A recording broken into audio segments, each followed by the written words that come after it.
Tonight, we will be reading the book of Genesis, word for word, from the Holy Bible, King James Version. If you enjoy these softly read scriptures for sleep, consider liking and subscribing. We will be doing this for every book of the Bible, and feel free to comment what the Lord has done for you. And if you're not quite sure yet, that's perfectly okay too. Now let's begin.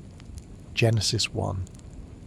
In the beginning, God created the heaven and the earth was without form and void, and darkness was upon the face of the deep, and the Spirit of God moved upon the face of the waters. And God said, "Let there be light," and there was light. And God saw the light, that it was good. And God divided the light from the darkness. And God called the light day, and the darkness he called night. And the evening and the morning were the first day. And God said, "Let there be a firmament in the midst of the waters, and let it divide the waters from the waters." And God made the firmament, and divided the waters which were under the firmament from the waters which were above the firmament. And it was so. And God called the firmament heaven. And the evening and the morning were the second day. And God said, "Let the waters under the heaven be gathered together unto one place, and let the dry land appear." And it was so. And God called the dry land earth, and the gathering together of the waters called the seas. And God saw that it was good. And God said, "Let the earth bring forth grass, the herb yielding seed, and the fruit tree yielding fruit after his kind, whose seed is in itself, upon the earth." And it was so. And the earth brought forth grass, and herb yielding seed after his kind, and the tree yielding fruit, whose seed was in itself, after his kind. And God saw that it was good. And the evening and the morning were the third day. And God said, "Let there be lights in the firmament of the heaven to divide the day from the night, and let them be for signs and for seasons and for days and years. And let them be for lights in the firmament of the heaven to give light upon the earth." And it was so. And God made two great lights, the greater light to rule the day, and the lesser light to rule the night. He made the stars also. And God set them in the firmament of the heaven to give light upon the earth, and to rule over the day and over the night, and to divide the light from the darkness. And God saw that it was good. And the evening and the morning were the fourth day.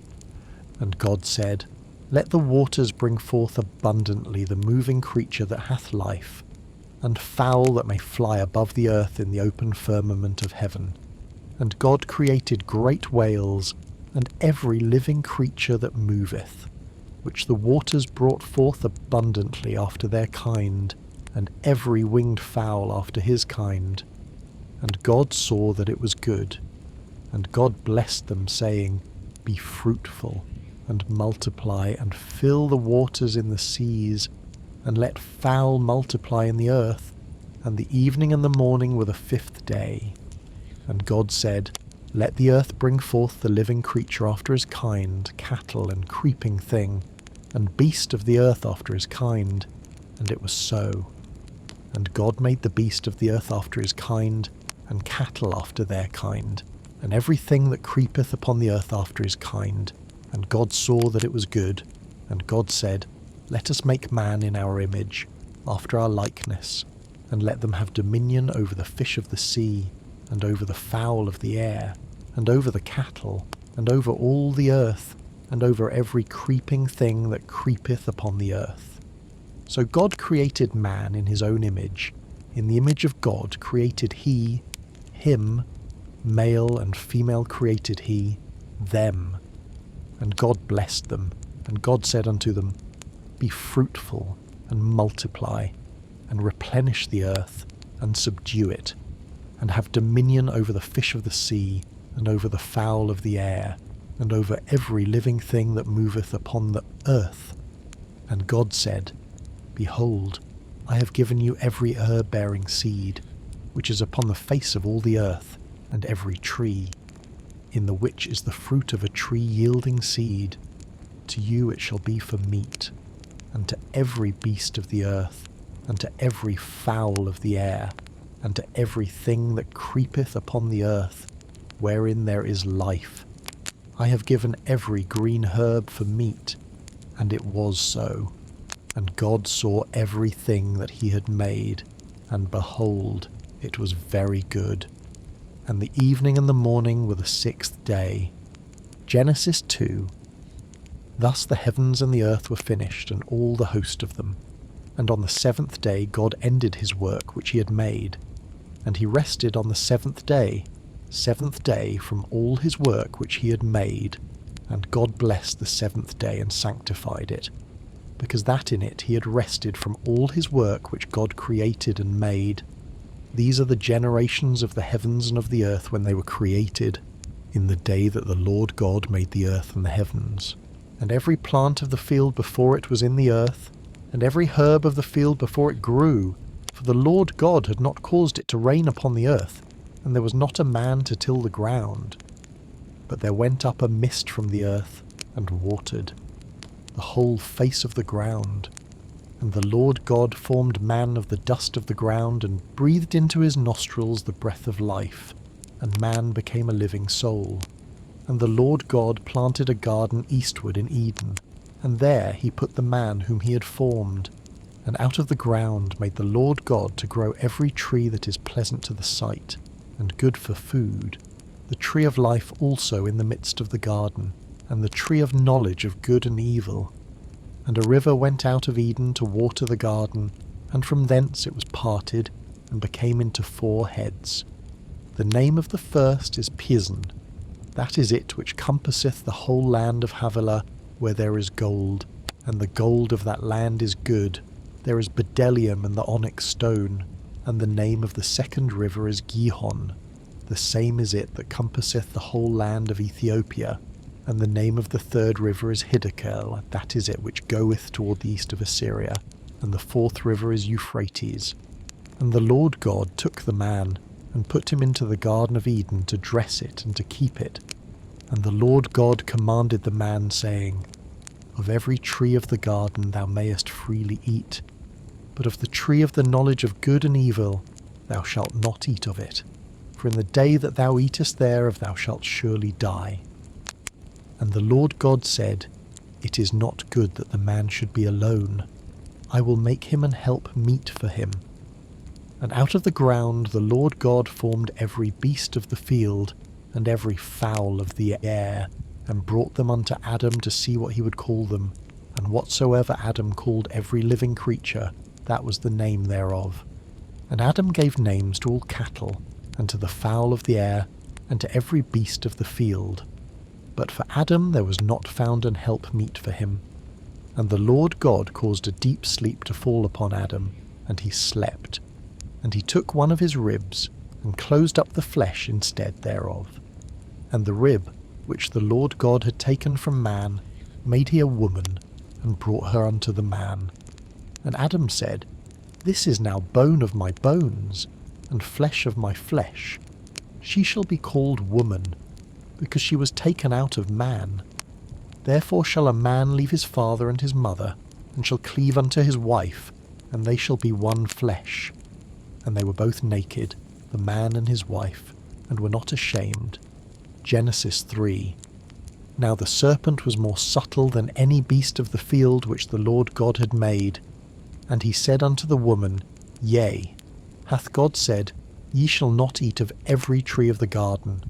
And the woman said unto the serpent, We may eat of the fruit of the trees of the garden. But of the fruit of the tree which is in the midst of the garden, God hath said, Ye shall not eat of it, neither shall ye touch it, lest ye die.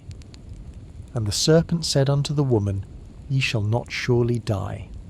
For God doth know that in the day ye eat thereof, then your eyes shall be opened, and ye shall be as gods, knowing good and evil.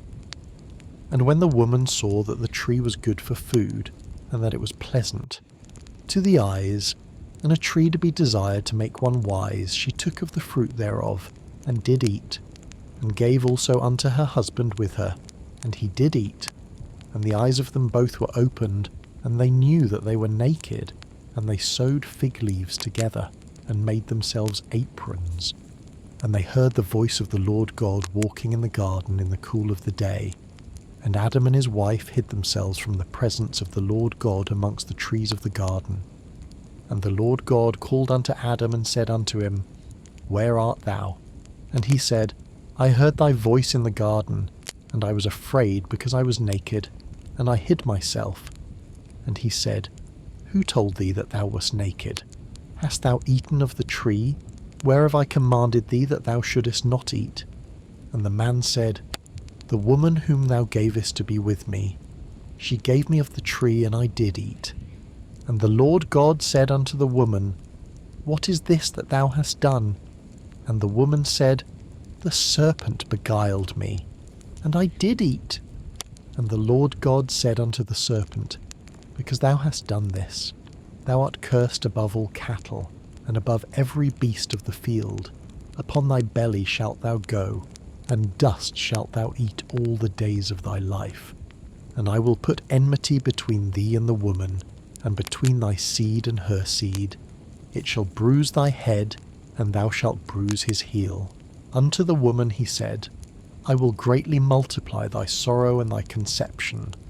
In sorrow thou shalt bring forth children, and thy desire shall be to thy husband, and he shall rule over thee. And unto Adam he said, Because thou hast hearkened unto the voice of thy wife, and hast eaten of the tree of which I commanded thee, saying, Thou shalt not eat of it. Cursed is the ground for thy sake. In sorrow shalt thou eat of it all the days of thy life. Thorns also and thistles shall it bring forth to thee, and thou shalt eat the herb of the field. In the sweat of thy face shalt thou eat bread till thou return unto the ground. For out of it wast thou taken, for dust thou art, and unto dust shalt thou return. And Adam called his wife's name Eve, because she was the mother of all living. Unto Adam also and to his wife did the Lord God make coats of skins, and clothed them. And the Lord God said, Behold, the man is become as one of us, to know good and evil. And now, lest he put forth his hand, and take also of the tree of life, and eat, and live forever. Therefore the Lord God sent him forth from the Garden of Eden, to till the ground from whence he was taken. So he drove out the man, and he placed at the east of the Garden of Eden cherubims, and a flaming sword which turned every way, to keep the way of the tree of life. Genesis 4. And Adam knew Eve, his wife, and she conceived, and bare Cain, and said, I have gotten a man from the Lord. And she again bare his brother Abel. And Abel was a keeper of sheep, but Cain was a tiller of the ground.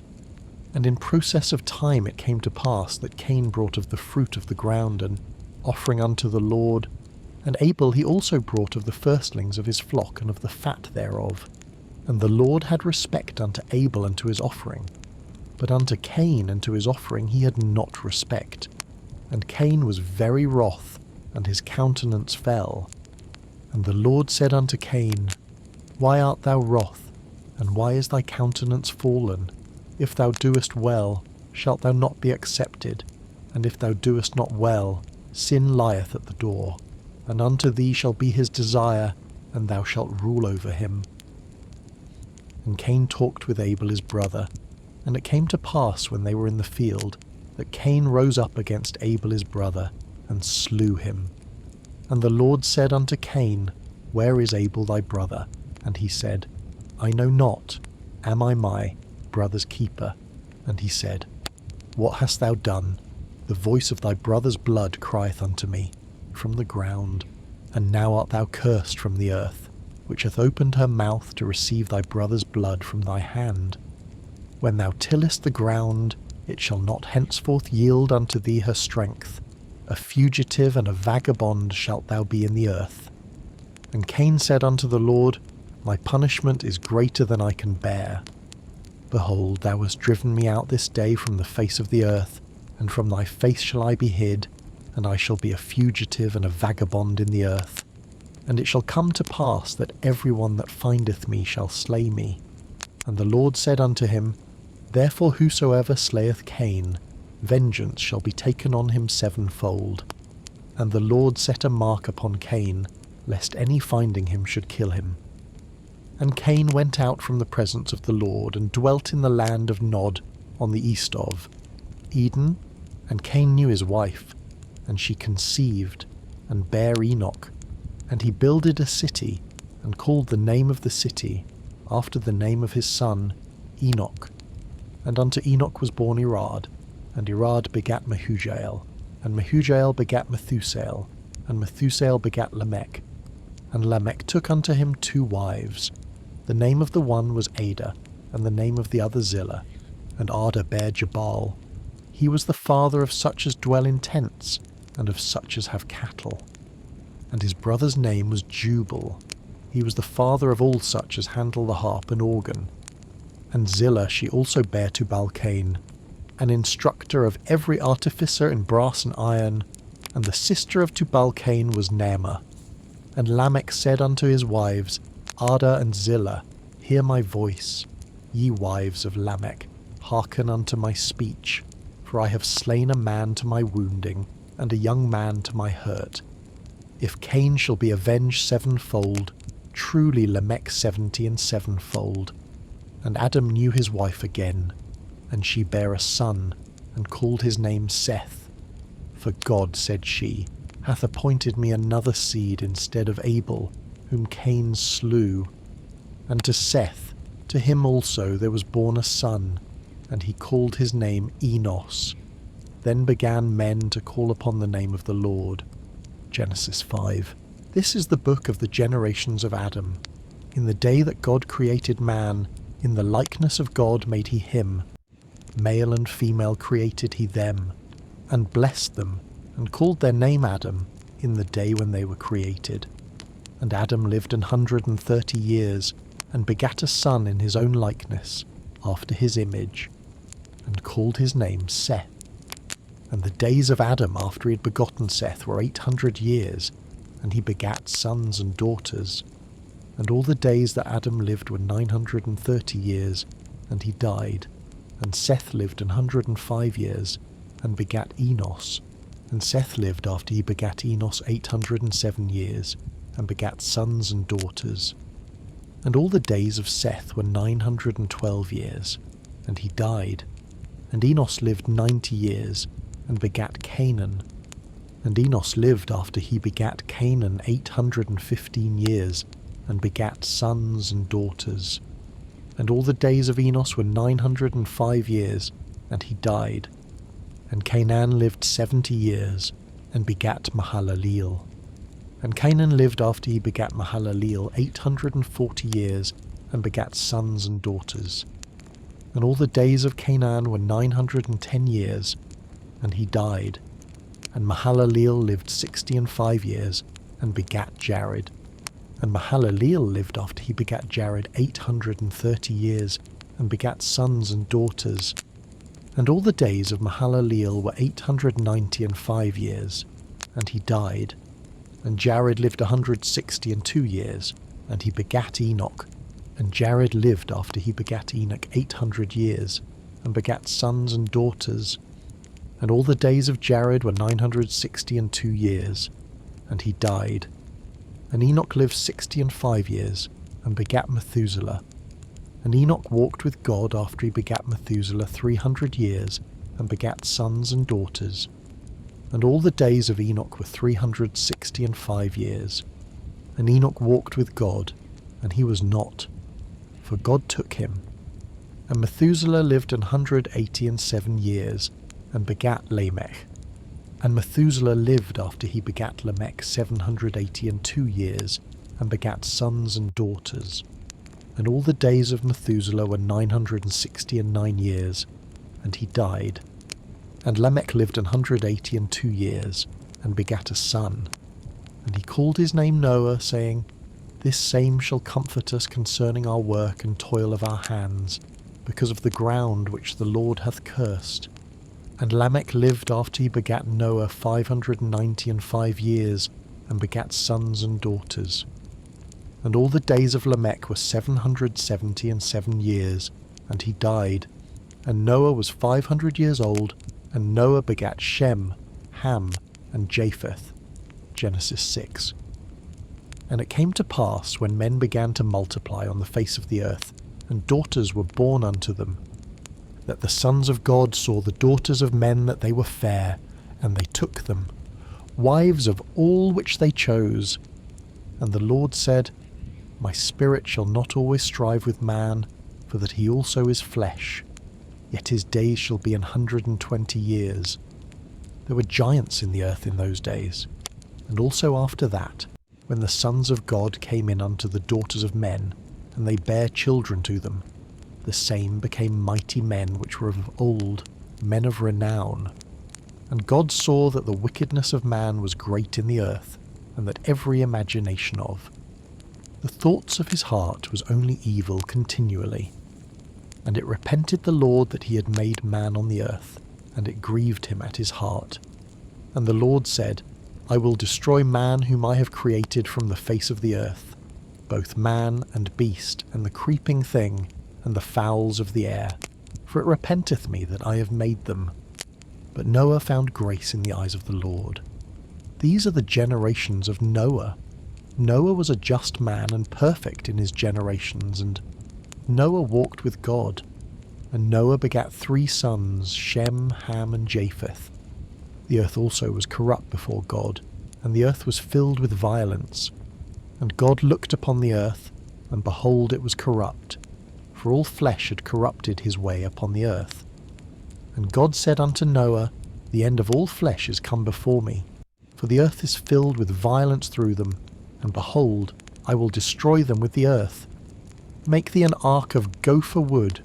Room shalt thou make in the ark, and shalt pitch it within, and without with pitch. And this is the fashion which thou shalt make it of. The length of the ark shall be 300 cubits, the breadth of it 50 cubits, and the height of it 30 cubits. A window shalt thou make to the ark, and in a cubit shalt thou finish it above, and the door of the ark shalt thou set in the side thereof. With lower, second, and third stories shalt thou make it. And behold, I, even I, do bring a flood of waters upon the earth, to destroy all flesh, wherein is the breath of life from under heaven, and everything that is in the earth shall die. But with thee will I establish my covenant, and thou shalt come into the ark, thou, and thy sons, and thy wife, and thy sons' wives with thee. And of every living thing of all flesh, 2 of every sort shalt thou bring into the ark, to keep them alive with thee. They shall be male and female. Of fowls after their kind, and of cattle after their kind, of every creeping thing of the earth after his kind, 2 of every sort shall come unto thee, to keep them alive. And take thou unto thee of all food that is eaten, and thou shalt gather it to thee, and it shall be for food for thee, and for them. Thus did Noah, according to all that God commanded him, so did he. Genesis 7. And the Lord said unto Noah, Come thou and all thy house into the ark, for thee have I seen righteous before me in this generation. Of every clean beast thou shalt take to thee by 7s, the male and his female, and of beasts that are not clean by 2, the male and his female. Of fowls also of the air by 7s, the male and the female, to keep seed alive upon the face of all the earth.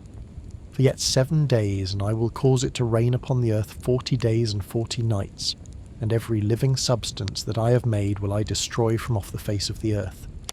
And Noah did according unto all that the Lord commanded him. And Noah was 600 years old when the flood of waters was upon the earth. And Noah went in, and his sons, and his wife, and his sons' wives with him, into the ark, because of the waters of the flood, of clean beasts, and of beasts that are not clean, and of fowls, and of everything that creepeth upon the earth. There went in 2 and 2 unto Noah into the ark, the male and the female, as God had commanded Noah. And it came to pass after 7 days, that the waters of the flood were upon the earth. In the 600th year of Noah's life, in the 2nd month, the 17th day of the month, the same day were all the fountains of the great deep broken up, and the windows of heaven were opened. And the rain was upon the earth 40 days and 40 nights. In the selfsame day entered Noah and Shem and Ham and Japheth, the sons of Noah and Noah's wife, and the 3 wives of his sons with them, into the ark. They, and every beast after his kind, and all the cattle after their kind, and every creeping thing that creepeth upon the earth after his kind, and every fowl after his kind, every bird of every sort. And they went in unto Noah into the ark, 2 and 2 of all flesh, wherein is the breath of life. And they that went in male and female of all flesh, as God had commanded him, and the Lord shut him in. And the flood was 40 days upon the earth, and the waters increased and bare up the ark, and it was lift up above the earth. And the waters prevailed, and were increased greatly upon the earth, and the ark went upon the face of the waters. And the waters prevailed exceedingly upon the earth, and all the high hills that were under the whole heaven were covered. 15 cubits upward did the waters prevail, and the mountains were covered. And all flesh died that moved upon the earth, both of fowl and of cattle and of beast, and of every creeping thing that creepeth upon the earth, and every man. All in whose nostrils was the breath of life, of all that was in the dry land, died.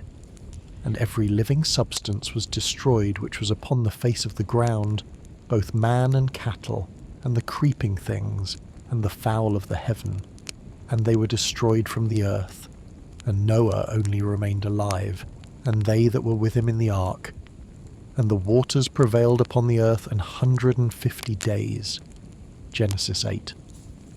And God remembered Noah, and every living thing, and all the cattle that was with him in the ark. And God made a wind to pass over the earth, and the waters assuaged. The fountains also of the deep and the windows of heaven were stopped, and the rain from heaven was restrained. And the waters returned from off the earth continually. And after the end of the 150 days the waters were abated. And the ark rested in the 7th month, on the 17th day of the month, upon the mountains of Ararat. And the waters decreased continually until the 10th month. In the 10th month, on the 1st day of the month, were the tops of the mountains seen. And it came to pass at the end of 40 days that Noah opened the window of the ark which he had made. And he sent forth a raven, which went forth to and fro, until the waters were dried up from off the earth. Also he sent forth a dove from him, to see if the waters were abated from off the face of the ground. But the dove found no rest for the sole of her foot, and she returned unto him into the ark, for the waters were on the face of the whole earth. Then he put forth his hand, and took her, and pulled her in unto him into the ark. And he stayed yet other 7 days, and again he sent forth the dove out of the ark. And the dove came in to him in the evening, and lo, in her mouth was an olive leaf plucked off.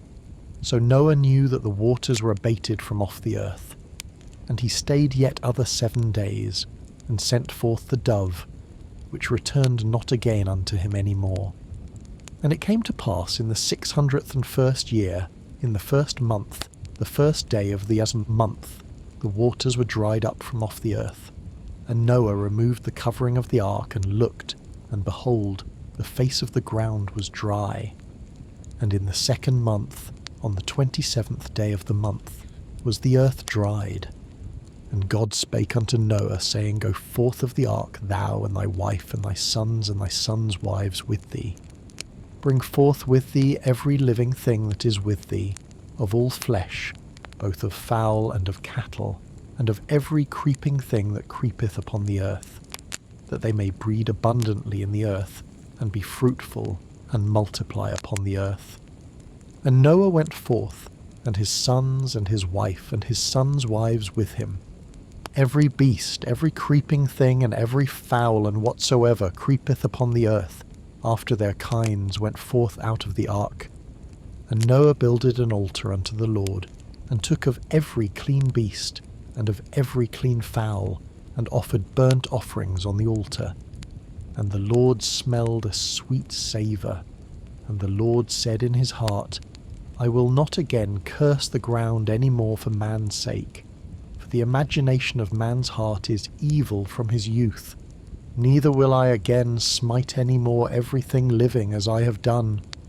While the earth remaineth, seed time and harvest, and cold and heat, and summer and winter, and day and night shall not cease. Genesis 9.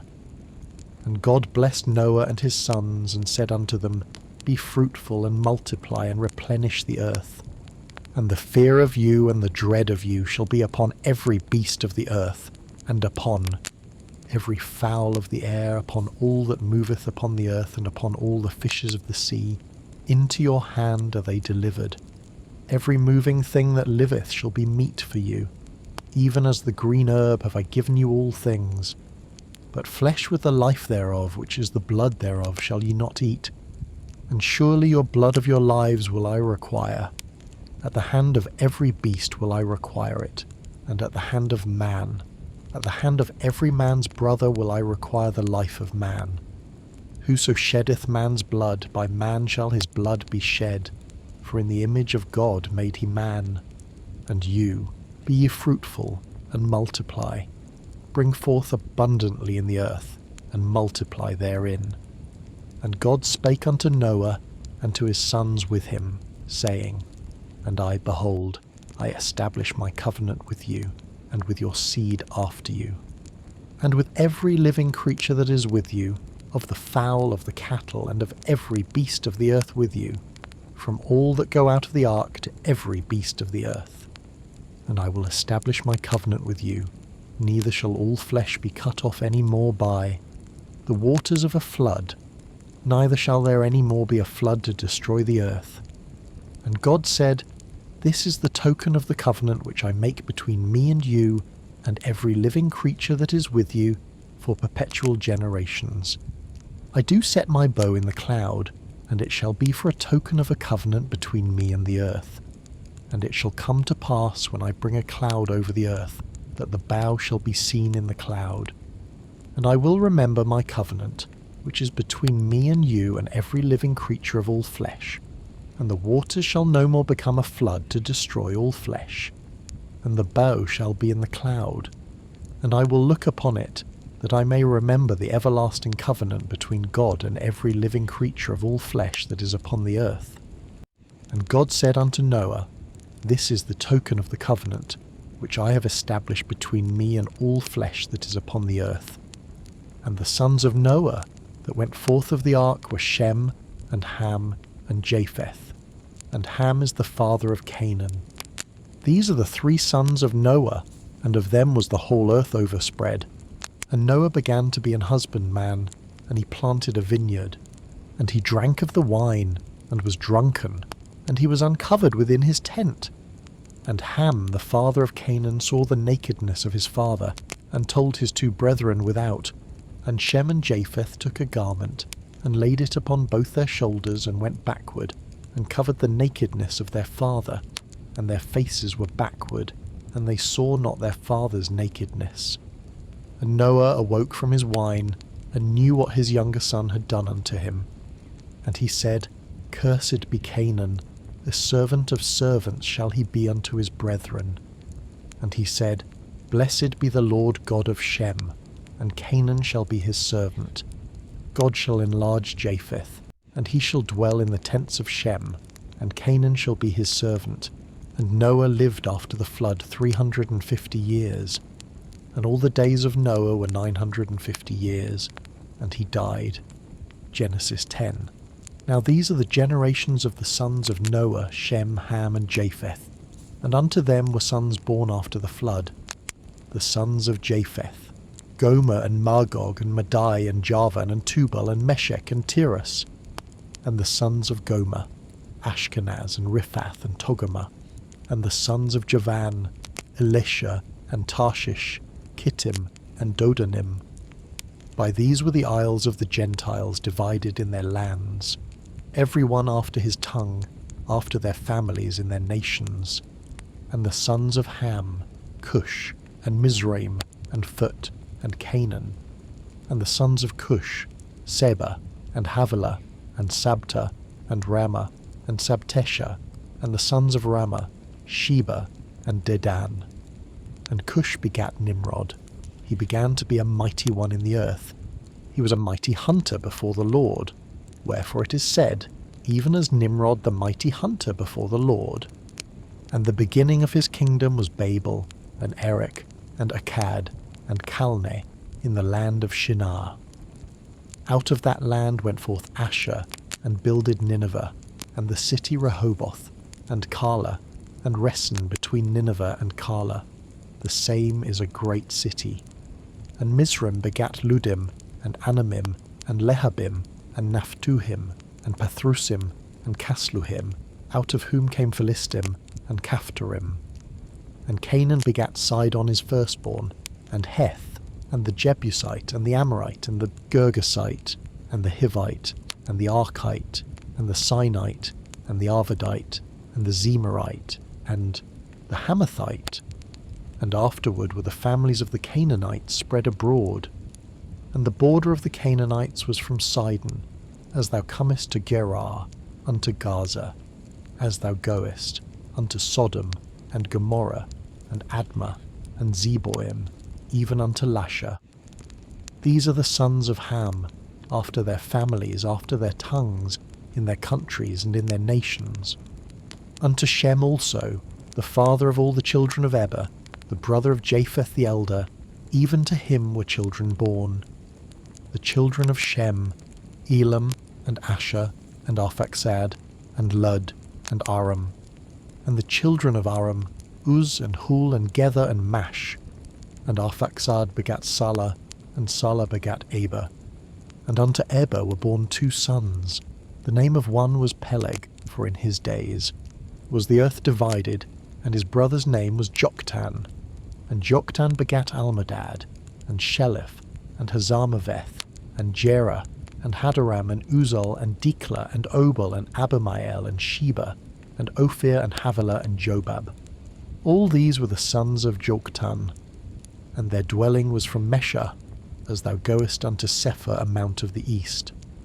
These are the sons of Shem, after their families, after their tongues, in their lands, after their nations. These are the families of the sons of Noah, after their generations, in their nations. And by these were the nations divided in the earth after the flood. Genesis 11. And the whole earth was of one language and of one speech. And it came to pass, as they journeyed from the east, that they found a plain in the land of Shinar, and they dwelt there. And they said one to another, Go to, let us make brick, and burn them throughly. And they had brick for stone, and slime had they for mortar. And they said, Go to, let us build us a city and a tower, whose top may reach unto heaven. And let us make us a name, lest we be scattered abroad upon the face of the whole earth. And the Lord came down to see the city and the tower, which the children of men builded. And the Lord said, Behold, the people is one, and they have all one language, and this they begin to do. And now nothing will be restrained from them, which they have imagined to do. Go to, let us go down, and there confound their language, that they may not understand one another's speech. So the Lord scattered them abroad from thence upon the face of all the earth, and they left off to build a city. Therefore is the name of it called Babel, because the Lord did there confound the language of all the earth, and from thence did the Lord scatter them abroad upon the face of all the earth. These are the generations of Shem. Shem was 100 years old, and begat Arphaxad 2 years after the flood. And Shem lived after he begat Arphaxad 500 years, and begat sons and daughters. And Arphaxad lived 35 years, and begat Salah. And Arphaxad lived after he begat Salah 403 years, and begat sons and daughters. And Salah lived 30 years, and begat Eber. And Salah lived after he begat Eber 403 years, and begat sons and daughters. And Eber lived 34 years, and begat Peleg. And Eber lived after he begat Peleg 430 years, and begat sons and daughters. And Peleg lived 30 years, and begat Reu. And Peleg lived after he begat Reu 209 years, and begat sons and daughters. And Reu lived 32 years, and begat Serug. And Reu lived after he begat Serug 207 years, and begat sons and daughters. And Serug lived 30 years, and begat Nahor. And Serug lived after he begat Nahor 200 years, and begat sons and daughters. And Nahor lived 29 years, and begat Terah. And Nahor lived after he begat Terah 119 years, and begat sons and daughters. And Terah lived 70 years, and begat Abram, Nahor, and Haran. Now these are the generations of Terah. Terah begat Abram, Nahor, and Haran begat Lot. And Haran died before his father Terah in the land of his nativity, in Ur of the Chaldees. And Abram and Nahor took them wives. The name of Abram's wife was Sarai, and the name of Nahor's wife Milcah, the daughter of Haran, the father of Milcah, and the father of Iscah. But Sarai was barren, she had no child.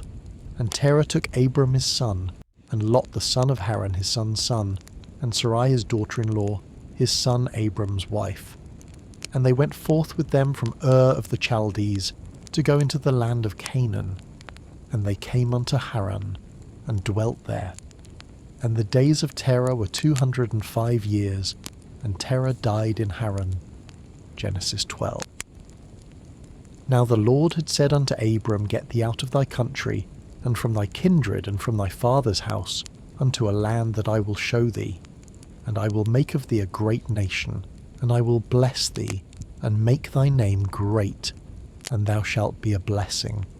And I will bless them that bless thee, and curse him that curseth thee. And in thee shall all families of the earth be blessed. So Abram departed, as the Lord had spoken unto him, and Lot went with him. And Abram was 75 years old when he departed out of Haran. And Abram took Sarai his wife, and Lot his brother's son, and all their substance that they had gathered, and the souls that they had gotten in Haran. And they went forth to go into the land of Canaan, and into the land of Canaan they came. And Abram passed through the land unto the place of Sichem, unto the plain of Moreh, and the Canaanite was then in the land. And the Lord appeared unto Abram, and said, Unto thy seed will I give this land. And there builded he an altar unto the Lord, who appeared unto him. And he removed from thence unto a mountain on the east of Bethel, and pitched his tent, having Bethel on the west, and Hai on the east. And there he builded an altar unto the Lord, and called upon the name of the Lord. And Abram journeyed, going on still toward the south. And there was a famine in the land, and Abram went down into Egypt to sojourn there, for the famine was grievous in the land. And it came to pass, when he was come near to enter into Egypt, that he said unto Sarai his wife, Behold now, I know that thou art a fair woman to look upon. Therefore it shall come to pass, when the Egyptians shall see thee, that they shall say, This is his wife, and they will kill me, but they will save thee alive.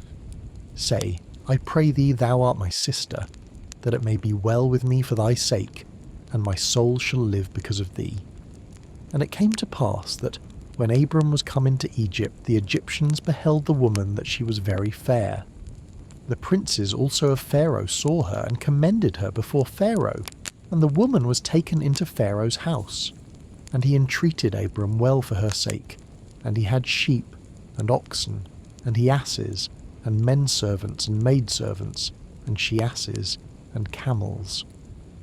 And the Lord plagued Pharaoh and his house with great plagues because of Sarai Abram's wife. And Pharaoh called Abram, and said, What is this that thou hast done unto me? Why didst thou not tell me that she was thy wife? Why saidst thou, She is my sister? So I might have taken her to me to wife.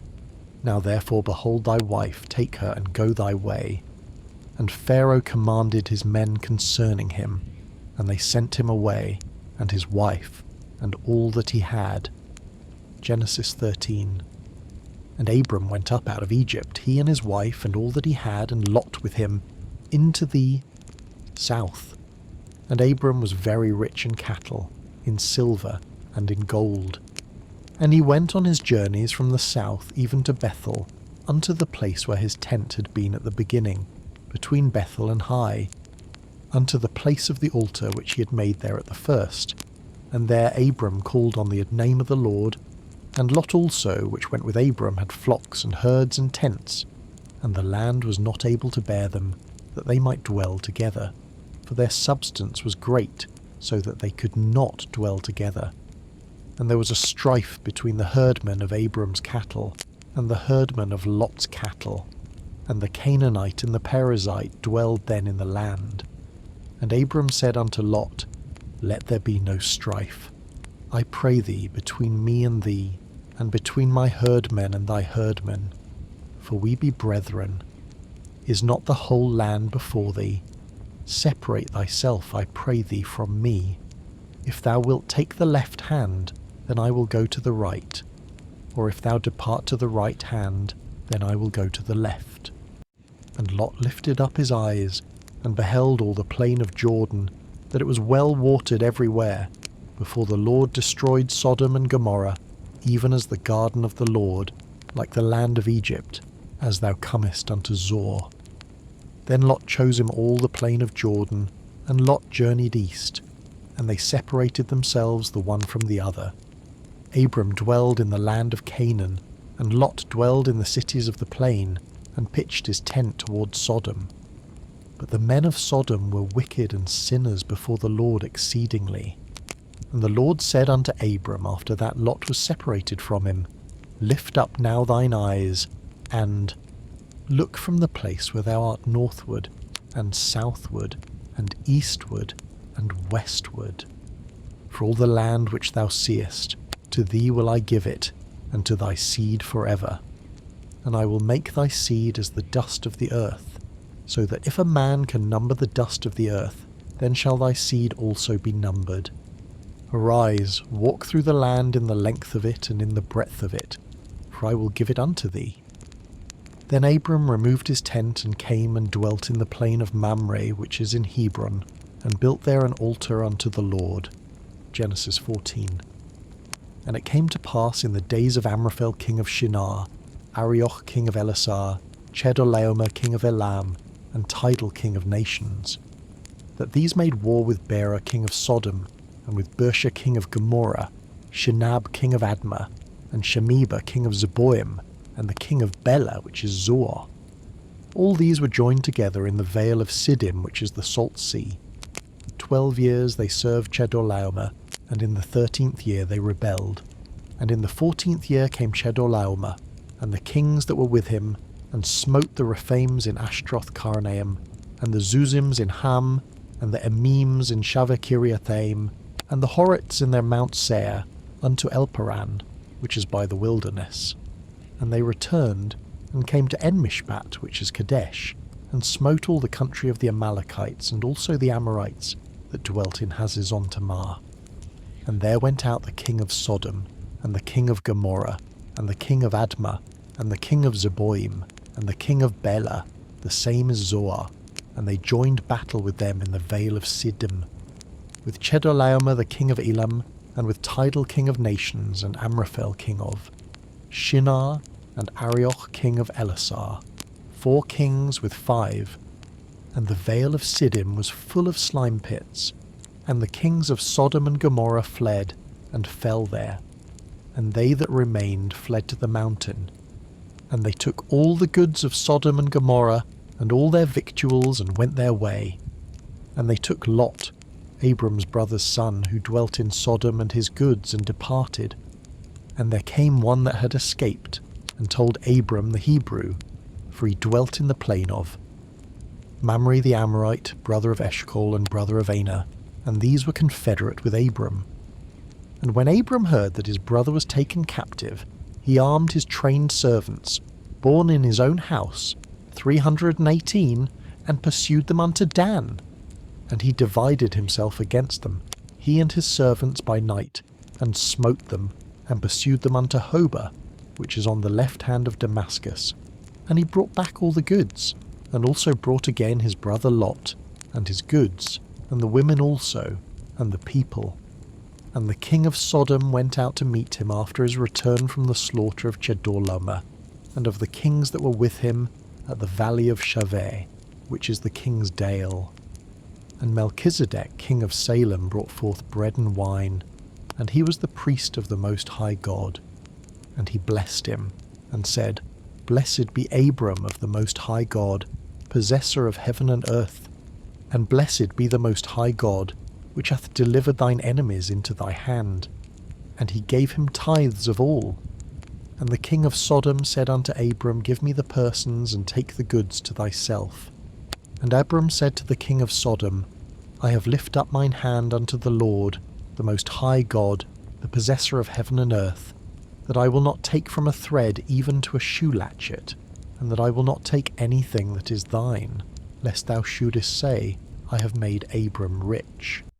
Save only that which the young men have eaten, and the portion of the men which went with me, Anna, Eshcol, and Mamre.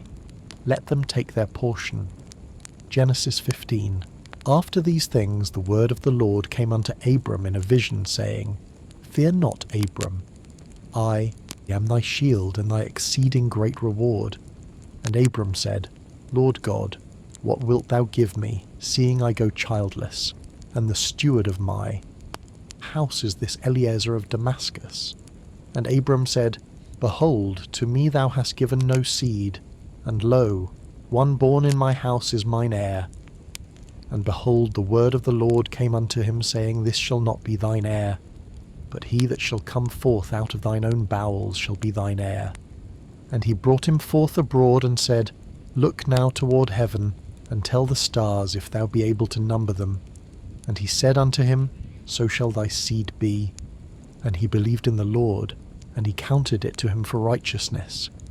And he said unto him, I am the Lord that brought thee out of Ur of the Chaldees, to give thee this land to inherit it. And he said, Lord God, whereby shall I know that I shall inherit it? And he said unto him, Take me an heifer of 3 years old, and a she-goat of 3 years old, and a ram of 3 years old, and a turtle-dove, and a young pigeon. And he took unto him all these, and divided them in the midst, and laid each piece one against another. But the birds divided he not. And when the fowls came down upon the carcasses, Abram drove them away. And when the sun was going down, a deep sleep fell upon Abram, and lo, an horror of great darkness fell upon him. And he said unto Abram, Know of a surety that thy seed shall be a stranger in a land that is not theirs, and shall serve them, and they shall afflict them 400 years. And also that nation whom they shall serve will I judge, and afterward shall they come out with great substance. And thou shalt go to thy fathers in peace. Thou shalt be buried in a good old age. But in the 4th generation they shall come hither again, for the iniquity of the Amorites is not yet full. And it came to pass that, when the sun went down and it was dark, behold, a smoking furnace and a burning lamp that passed between those pieces. In the same day the Lord made a covenant with Abram, saying, Unto thy seed have I given this land from the river of Egypt unto the great river, the river Euphrates, the Kenites, and the Kenizzites, and the Cadmonites, and the Hittites, and the Perizzites, and the Rephaims, and the Amorites, and the Canaanites, and the Girgashites, and the Jebusites. Genesis 16. Now Sarai Abram's wife bare him no children, and she had an handmaid, an Egyptian, whose name was Hagar. And Sarai said unto Abram, Behold now, the Lord hath restrained me from bearing. I pray thee, go in unto my maid. It may be that I may obtain children by her. And Abram hearkened to the voice of Sarai. And Sarai Abram's wife took Hagar her maid the Egyptian, after Abram had dwelt 10 years in the land of Canaan, and gave her to her husband Abram to be his wife. And he went in unto Hagar, and she conceived. And when she saw that she had conceived, her mistress was despised in her eyes. And Sarai said unto Abram, My wrong be upon thee. I have given my maid into thy bosom. And when she saw that she had conceived, I was despised in her eyes. The Lord judge between me and thee. But Abram said unto Sarai, Behold, thy maid is in thy hand, do to her as it pleaseth thee.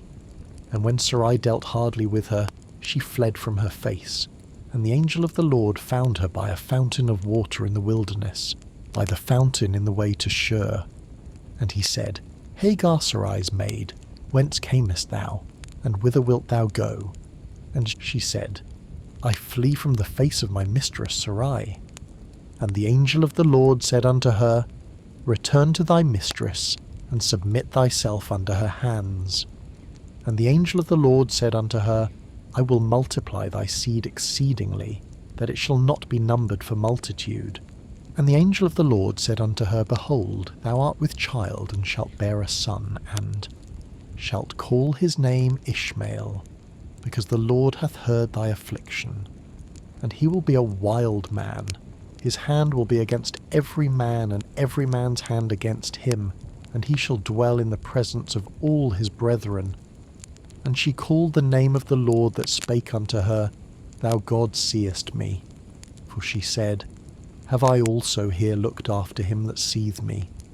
Wherefore the well was called Beer-lahai-roi. Behold, it is between Kadesh and Bered. And Hagar bare Abram a son, and Abram called his son's name, which Hagar bare, Ishmael. And Abram was 86 years old, when Hagar bare Ishmael to Abram. Genesis 17. And when Abram was 90 years old and 9, the Lord appeared to Abram and said unto him, I am the Almighty God.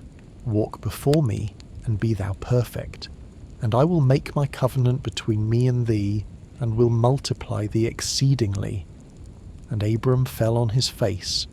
And God talked with him, saying, As for me, behold, my covenant is with thee, and thou shalt be a father of many nations. Neither shall thy name any more be called Abram, but thy name shall be Abraham. For a father of many nations have I made thee, and I will make thee exceeding fruitful, and I will make nations of thee, and kings shall come out of thee. And I will establish my covenant between me and thee and thy seed after thee in their generations, for an everlasting covenant, to be a God unto thee, and to thy seed after thee. And I will give unto thee and to thy seed after thee the land wherein thou art a stranger, all the land of Canaan for an everlasting possession, and I will be their God. And God said unto Abraham, Thou shalt keep my covenant therefore thou, and thy seed after thee in their generations. This is my covenant which ye shall keep between me and you and thy seed after thee. Every man child among you shall be circumcised, and ye shall circumcise the flesh of your foreskin, and it shall be a token of the covenant betwixt me and you. And he that is 8 days old shall be circumcised among you, every man child in your generations, he that is born in the house, or bought with money of any stranger, which is not of thy seed. He that is born in thy house, and he that is bought with thy money, must needs be circumcised, and my covenant shall be in your flesh for an everlasting covenant. And the uncircumcised man-child, whose flesh of his foreskin is not circumcised, that soul shall be cut off from his people. He hath broken my covenant. And God said unto Abraham, As for Sarai thy wife, thou shalt not call her name Sarai, but Sarah shall her name be, and I will bless her, and give thee a son also of her. Yea, I will bless her, and she shall be a mother of nations. Kings of people shall be of her. Then Abraham fell upon his face, and laughed, and said in his heart, Shall a child be born unto him that is 100 years old? And shall Sarah that is 90 years old bear? And Abraham said unto God, O that Ishmael might live before thee! And God said, Sarah thy wife shall bear thee a son indeed, and thou shalt call his name Isaac, and I will establish my covenant with him for an everlasting covenant, and with his seed after him. And as for Ishmael, I have heard thee. Behold, I have blessed him, and will make him fruitful, and will multiply him exceedingly. 12 princes shall he beget, and I will make him a great nation. But my covenant will I establish with Isaac, which Sarah shall bear unto thee at this set time in the next year. And he left off talking with him, and God went up from Abraham. And Abraham took Ishmael his son, and all that were born in his house, and all that were bought, with his money, every male among the men of Abraham's house, and circumcised the flesh of their foreskin in the selfsame day, as God had said unto him. And Abraham was 90 years old and 9, when he was circumcised in the flesh of his foreskin. And Ishmael his son was 13 years old, when he was circumcised in the flesh of his foreskin. In the selfsame day was Abraham circumcised, and Ishmael his son. And all the men of his house, born in the house and bought with money of the stranger, were circumcised with him. Genesis 18. And the Lord appeared unto him in the plains of Mamre, and he sat in the tent door in the heat of the day. And he lifted up his eyes and looked, and lo, 3 men stood by him. And when he saw them, he ran to meet them from the tent door, and bowed himself toward the ground, and said, My Lord, if now I have found favour in thy sight, pass not away, I pray thee, from thy servant.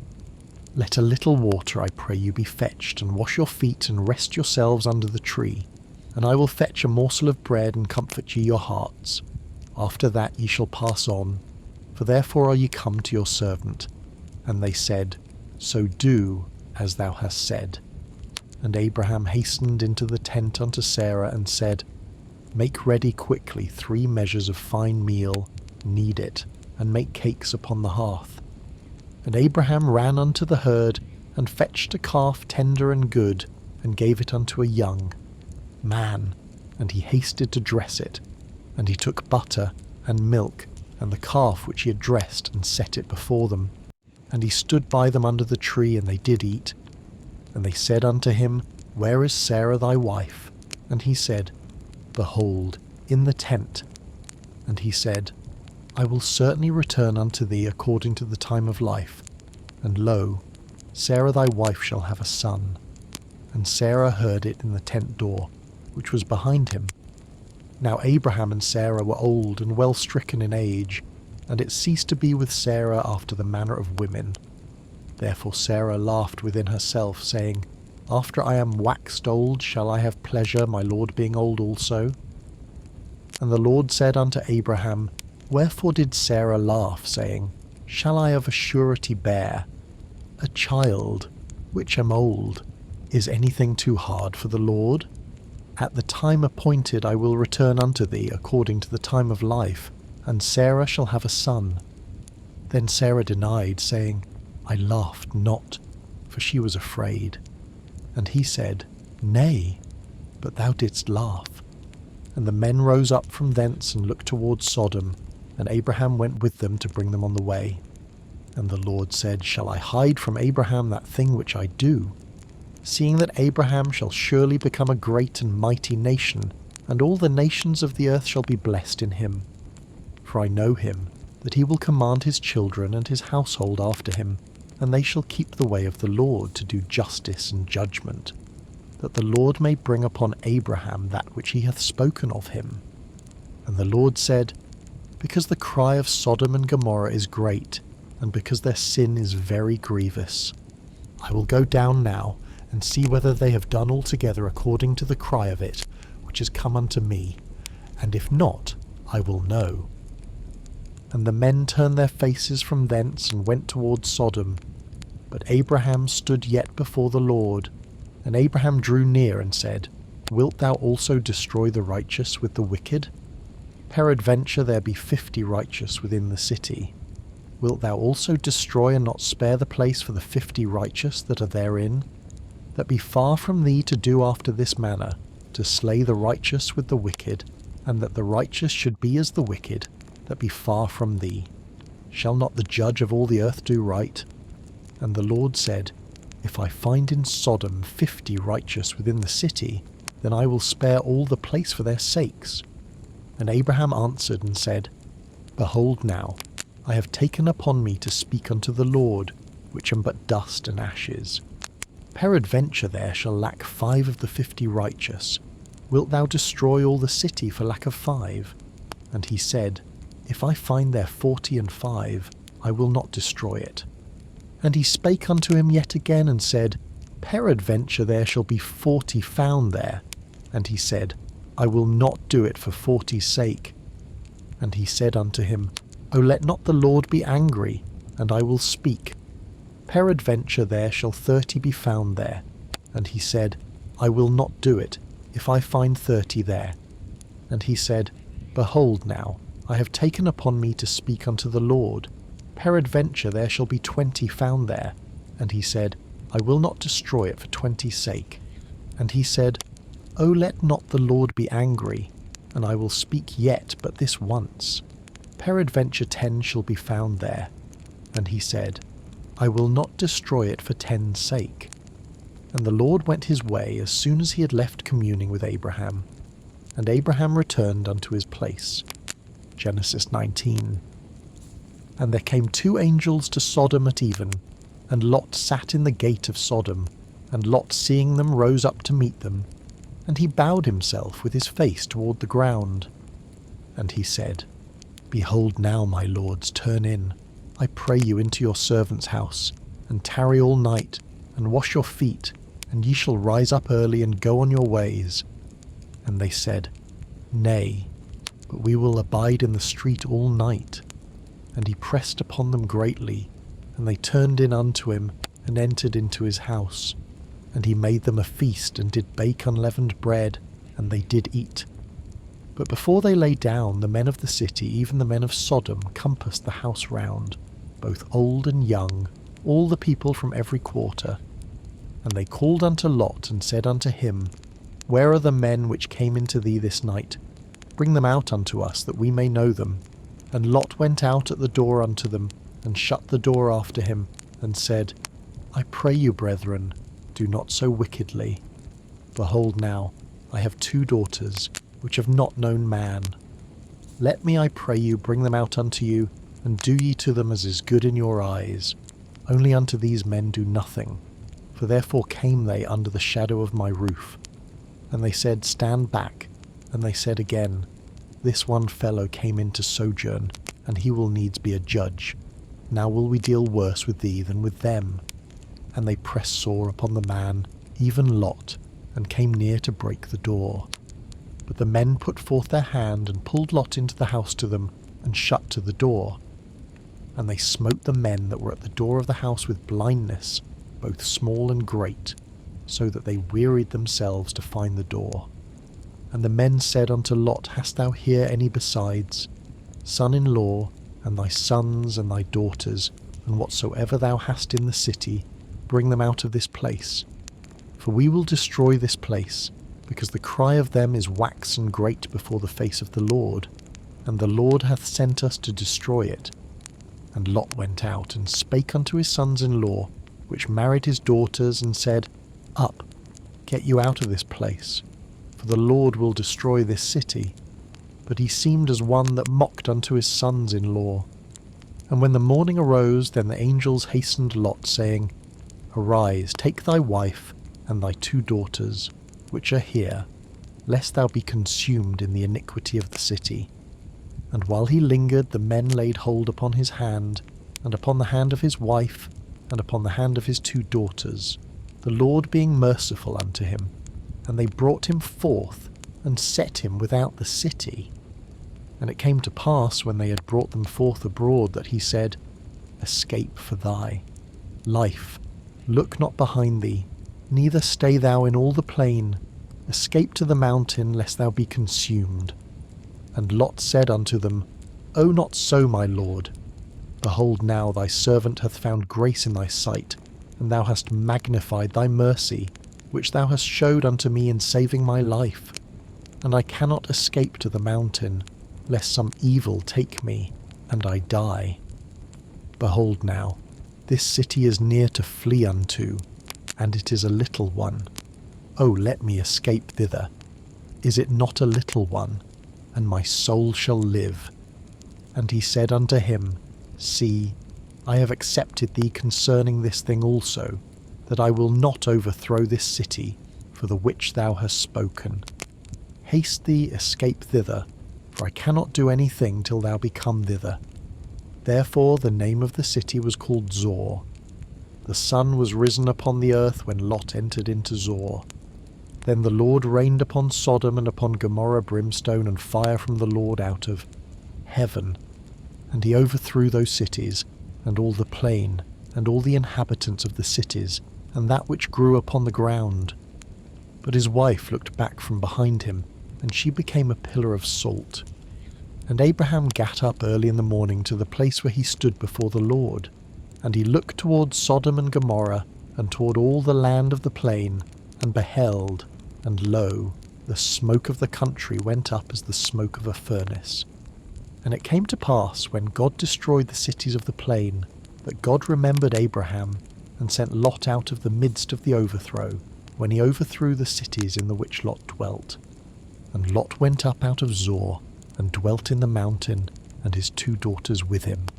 For he feared to dwell in Zoar, and he dwelt in a cave, he and his 2 daughters. And the firstborn said unto the younger, Our father is old, and there is not a man in the earth to come in unto us after the manner of all the earth. Come, let us make our father drink wine, and we will lie with him, that we may preserve seed of our father.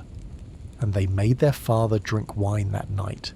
And the firstborn went in, and lay with her father, and he perceived not when she lay down, nor when she arose. And it came to pass on the morrow, that the firstborn said unto the younger, Behold, I lay yesternight with my father. Let us make him drink wine this night also, and go thou in, and lie with him, that we may preserve seed of our father. And they made their father drink wine that night also. And the younger arose and lay with him, and he perceived not when she lay down, nor when she arose. Thus were both the daughters of Lot with child by their father. And the firstborn bare a son, and called his name Moab. The same is the father of the Moabites unto this day. And the younger she also bare a son, and called his name Benami. The same is the father of the children of Ammon unto this day. Genesis 20. And Abraham journeyed from thence toward the south country, and dwelled between Kadesh and Shur, and sojourned in Gerar. And Abraham said of Sarah his wife, She is my sister. And Abimelech king of Gerar sent, and took Sarah. But God came to Abimelech in a dream by night, and said to him, Behold, thou art but a dead man for the woman which thou hast taken, for she is a man's wife. But Abimelech had not come near her. And he said, Lord, wilt thou slay also a righteous nation? Said he not unto me, She is my sister? And she, even she herself, said, He is my brother. In the integrity of my heart and innocency of my hands have I done this. And God said unto him in a dream, Yea, I know that thou didst this in the integrity of thy heart, for I also withheld thee from sinning against me, therefore suffered I thee not to touch her. Now therefore restore the man his wife, for he is a prophet, and he shall pray for thee, and thou shalt live. And if thou restore her not, know thou that thou shalt surely die, thou and all that are thine. Therefore Abimelech rose early in the morning, and called all his servants, and told all these things in their ears. And the men were sore afraid. Then Abimelech called Abraham, and said unto him, What hast thou done unto us? And what have I offended thee, that thou hast brought on me and on my kingdom a great sin? Thou hast done deeds unto me that ought not to be done. And Abimelech said unto Abraham, What sawest thou that thou hast done this thing? And Abraham said, Because I thought, Surely the fear of God is not in this place, and they will slay me for my wife's sake. And yet indeed she is my sister. She is the daughter of my father, but not the daughter of my mother, and she became my wife. And it came to pass, when God caused me to wander from my father's house, that I said unto her, This is thy kindness which thou shalt show unto me. At every place whither we shall come, say of me, He is my brother. And Abimelech took sheep and oxen and men servants and women servants, and gave them unto Abraham, and restored him Sarah his wife. And Abimelech said, Behold, my land is before thee, dwell where it pleaseth thee. And unto Sarah he said, Behold, I have given thy brother 1,000 pieces of silver. Behold, he is to thee a covering of the eyes, unto all that are with thee, and with all other. Thus she was reproved. So Abraham prayed unto God, and God healed Abimelech and his wife and his maidservants, and they bare children. For the Lord had fast closed up all the wombs of the house of Abimelech because of Sarah Abraham's wife. Genesis 21.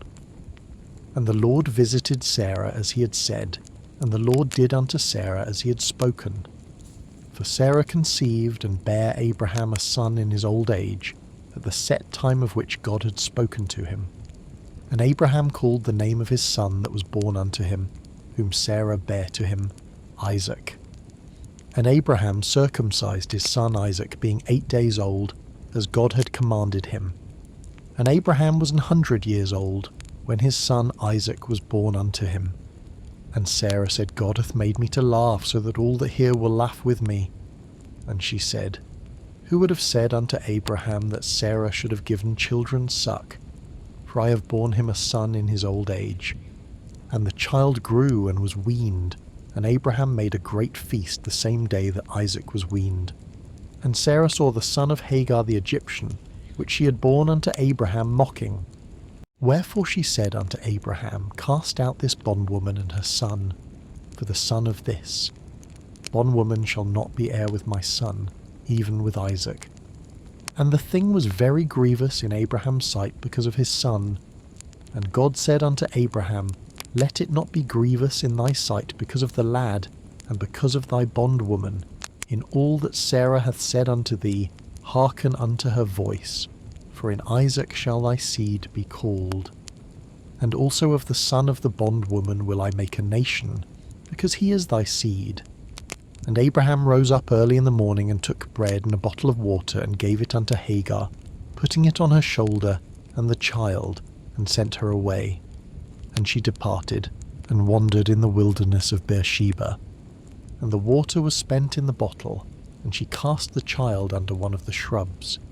And she went, and sat her down over against him a good way off, as it were a bowshot. For she said, Let me not see the death of the child.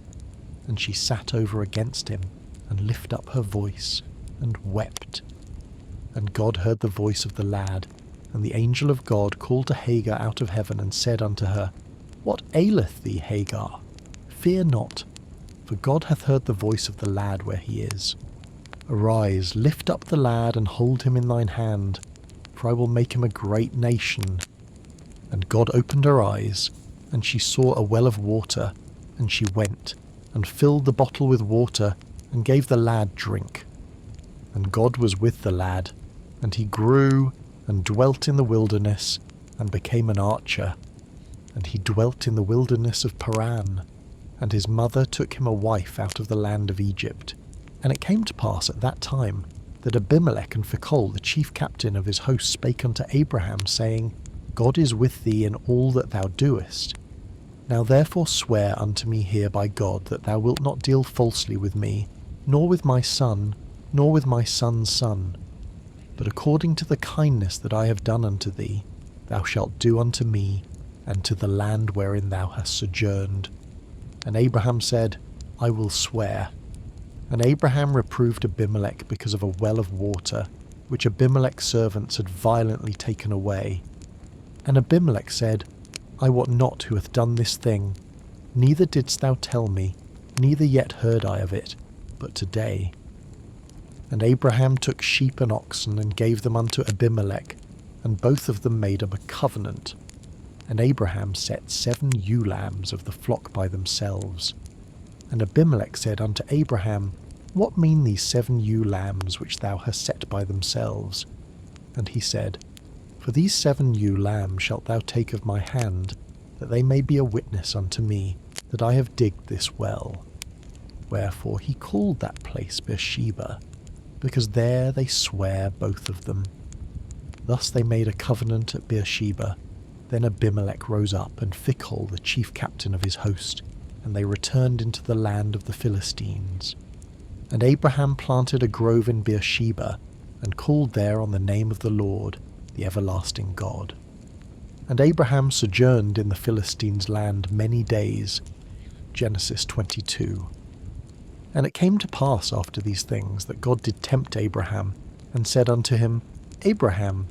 And he said, Behold, here I am. And he said, Take now thy son, thine only son Isaac, whom thou lovest, and get thee into the land of Moriah, and offer him there for a burnt offering upon one of the mountains which I will tell thee of. And Abraham rose up early in the morning, and saddled his ass, and took 2 of his young men with him, and Isaac his son, and clave the wood for the burnt offering, and rose up and went unto the place of which God had told him. Then on the 3rd day Abraham lifted up his eyes, and saw the place afar off. And Abraham said unto his young men, Abide ye here with the ass, and I and the lad will go yonder and worship, and come again to you. And Abraham took the wood of the burnt offering, and laid it upon Isaac his son. And he took the fire in his hand, and a knife, and they went both of them together. And Isaac spake unto Abraham his father, and said, My father. And he said, Here am I, my son. And he said, Behold the fire and the wood, but where is the lamb for a burnt offering? And Abraham said, My son, God will provide himself a lamb for a burnt offering. So they went both of them together, and they came to the place which God had told him of. And Abraham built an altar there, and laid the wood in order, and bound Isaac his son, and laid him on the altar upon the wood. And Abraham stretched forth his hand, and took the knife to slay his son. And the angel of the Lord called unto him out of heaven, and said, Abraham, Abraham. And he said, Here am I. And he said, Lay not thine hand upon the lad, neither do thou anything unto him. For now I know that thou fearest God, seeing thou hast not withheld thy son, thine only son, from me. And Abraham lifted up his eyes and looked, and behold, behind him a ram caught in a thicket, by his horns. And Abraham went and took the ram, and offered him up for a burnt offering in the stead of his son. And Abraham called the name of that place Jehovah-Jireh, as it is said to this day, In the mount of the Lord it shall be seen.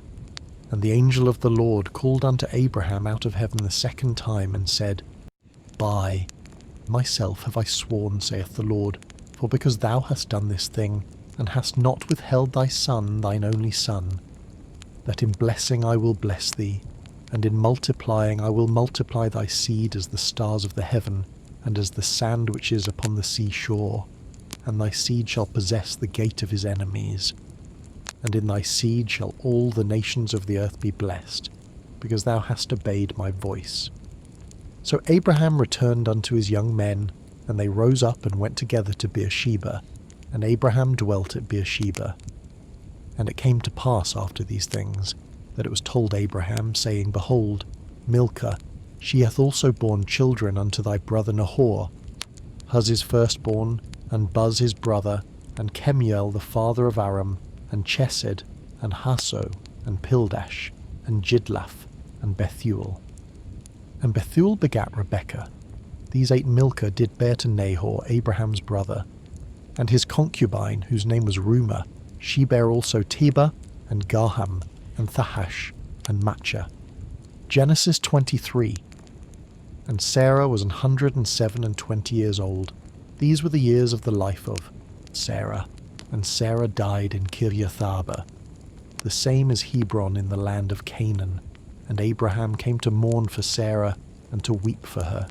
And Abraham stood up from before his dead, and spake unto the sons of Heth, saying, I am a stranger and a sojourner with you. Give me a possession of a burying place with you, that I may bury my dead out of my sight. And the children of Heth answered Abraham, saying unto him, Hear us, my lord. Thou art a mighty prince among us.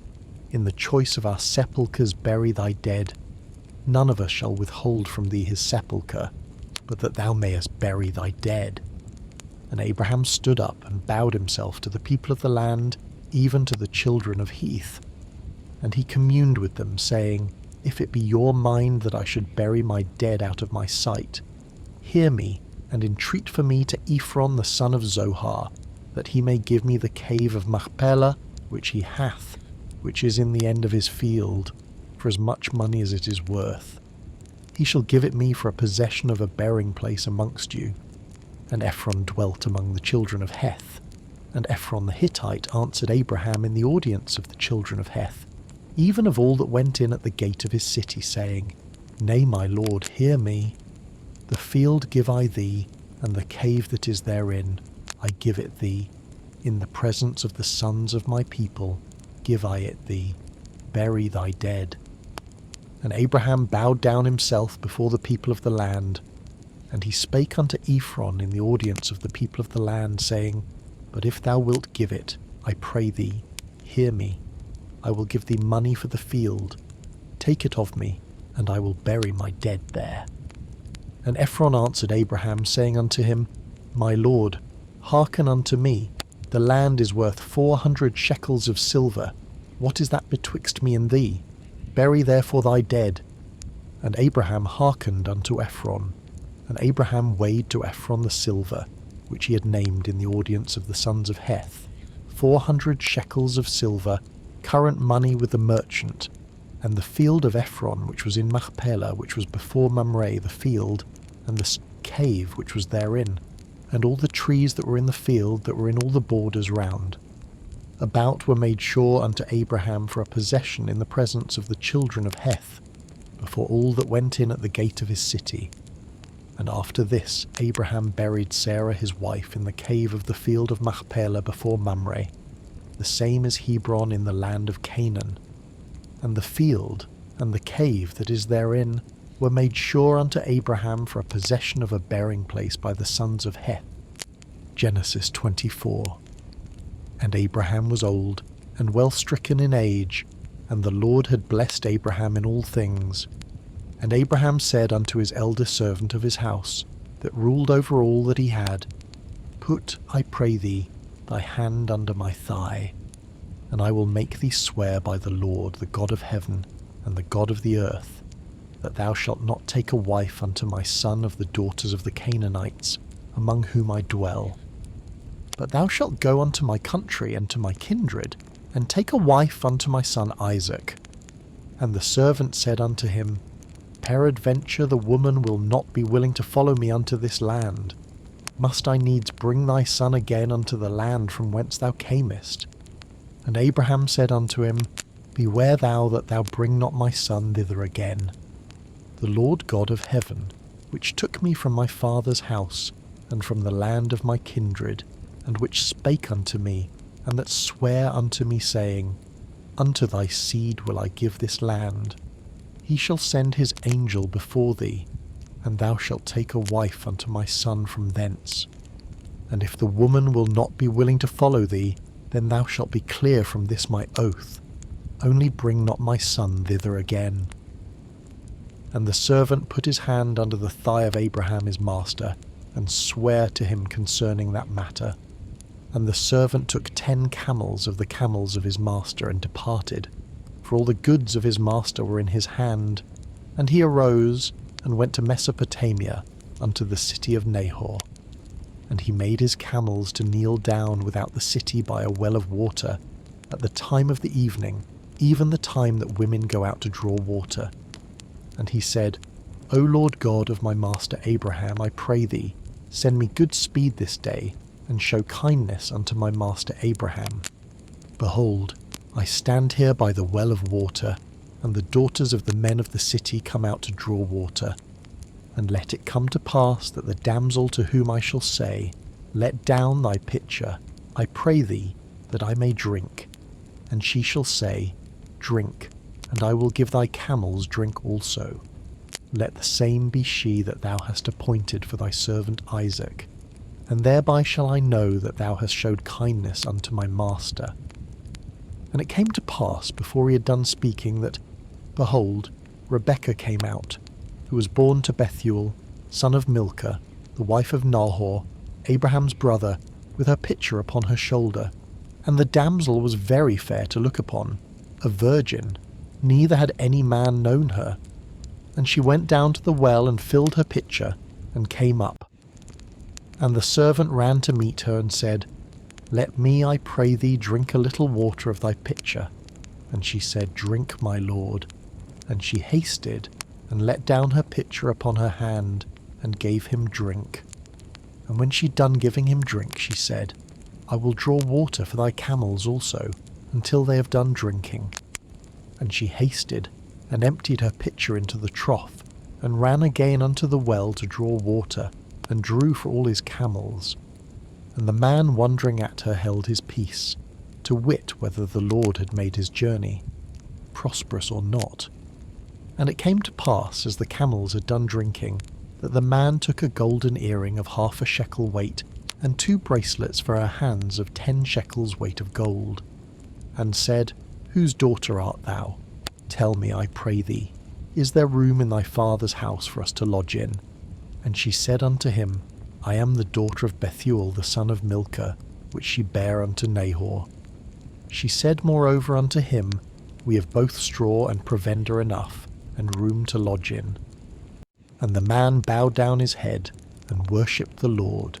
And he said, Blessed be the Lord God of my master Abraham, who hath not left destitute my master of his mercy and his truth. I being in the way, the Lord led me to the house of my master's brethren. And the damsel ran, and told them of her mother's house these things. And Rebekah had a brother, and his name was Laban. And Laban ran out unto the man, unto the well.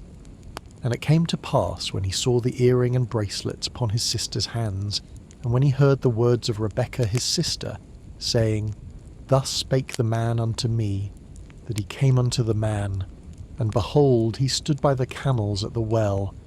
And he said, Come in, thou blessed of the Lord, wherefore standest thou without? For I have prepared the house, and room for the camels. And the man came into the house, and he ungirded his camels, and gave straw and provender for the camels, and water to wash his feet, and the men's feet that were with him. And there was set meat before him to eat. But he said, I will not eat, until I have told mine errand. And he said, Speak on.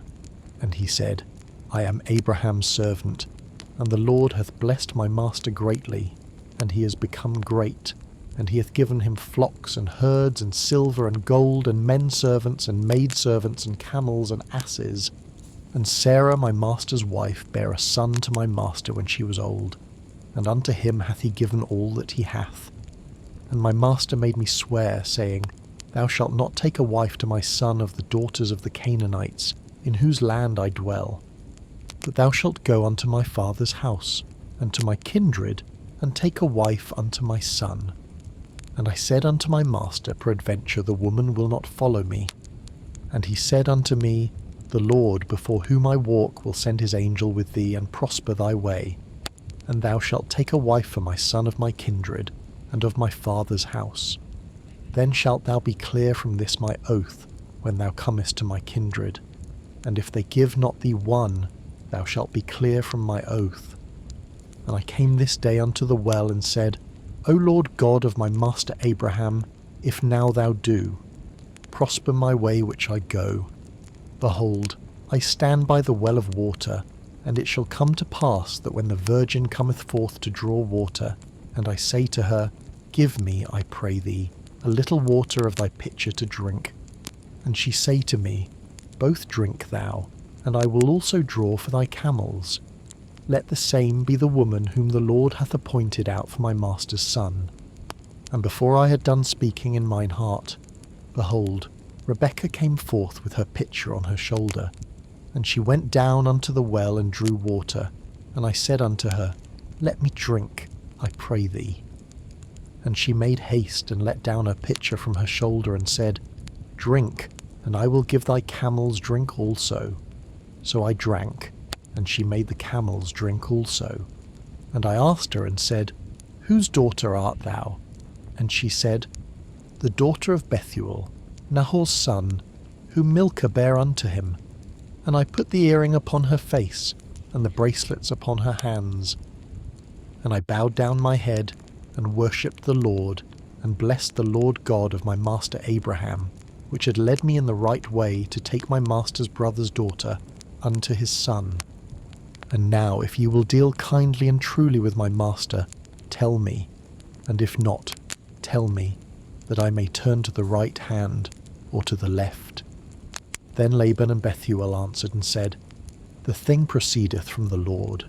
We cannot speak unto thee bad or good. Behold, Rebekah is before thee. Take her, and go, and let her be thy master's son's wife, as the Lord hath spoken. And it came to pass that, when Abraham's servant heard their words, he worshipped the Lord, bowing himself to the earth. And the servant brought forth jewels of silver, and jewels of gold, and raiment, and gave them to Rebekah. He gave also to her brother and to her mother precious things. And they did eat and drink, he and the men that were with him, and tarried all night. And they rose up in the morning, and he said, Send me away unto my master. And her brother and her mother said, Let the damsel abide with us a few days, at the least 10. After that she shall go. And he said unto them, Hinder me not, seeing the Lord hath prospered my way. Send me away, that I may go to my master. And they said, We will call the damsel, and inquire at her mouth. And they called Rebekah, and said unto her, Wilt thou go with this man? And she said, I will go. And they sent away Rebekah their sister, and her nurse, and Abraham's servant, and his men. And they blessed Rebekah, and said unto her, Thou art our sister, be thou the mother of thousands of millions, and let thy seed possess the gate of those which hate them. And Rebekah arose, and her damsels, and they rode upon the camels, and followed the man, and the servant took Rebekah, and went his way. And Isaac came from the way of the well Lahairoi, for he dwelt in the south country. And Isaac went out to meditate in the field at the eventide, and he lifted up his eyes, and saw, and behold, the camels were coming. And Rebekah lifted up her eyes, and when she saw Isaac, she lighted off the camel. For she had said unto the servant, What man is this that walketh in the field to meet us? And the servant had said, It is my master. Therefore she took a veil, and covered herself. And the servant told Isaac all things that he had done. And Isaac brought her into his mother Sarah's tent, and took Rebekah, and she became his wife. And he loved her. And Isaac was comforted after his mother's death. Genesis 25. Then again Abraham took a wife, and her name was Keturah. And she bare him Zimran, and Jokshan, and Medan, and Midian, and Ishbak, and Shua. And Jokshan begat Sheba, and Dedan. And the sons of Dedan were Ashurim, and Letushim, and Leumim. And the sons of Midian, Ephah, and Hanoch, and Abida, and Eldaah. All these were the children of Keturah, and Abraham gave all that he had unto Isaac. But unto the sons of the concubines, which Abraham had, Abraham gave gifts, and sent them away from Isaac his son, while he yet lived, eastward unto the east country. And these are the days of the years of Abraham's life which he lived, 160 years.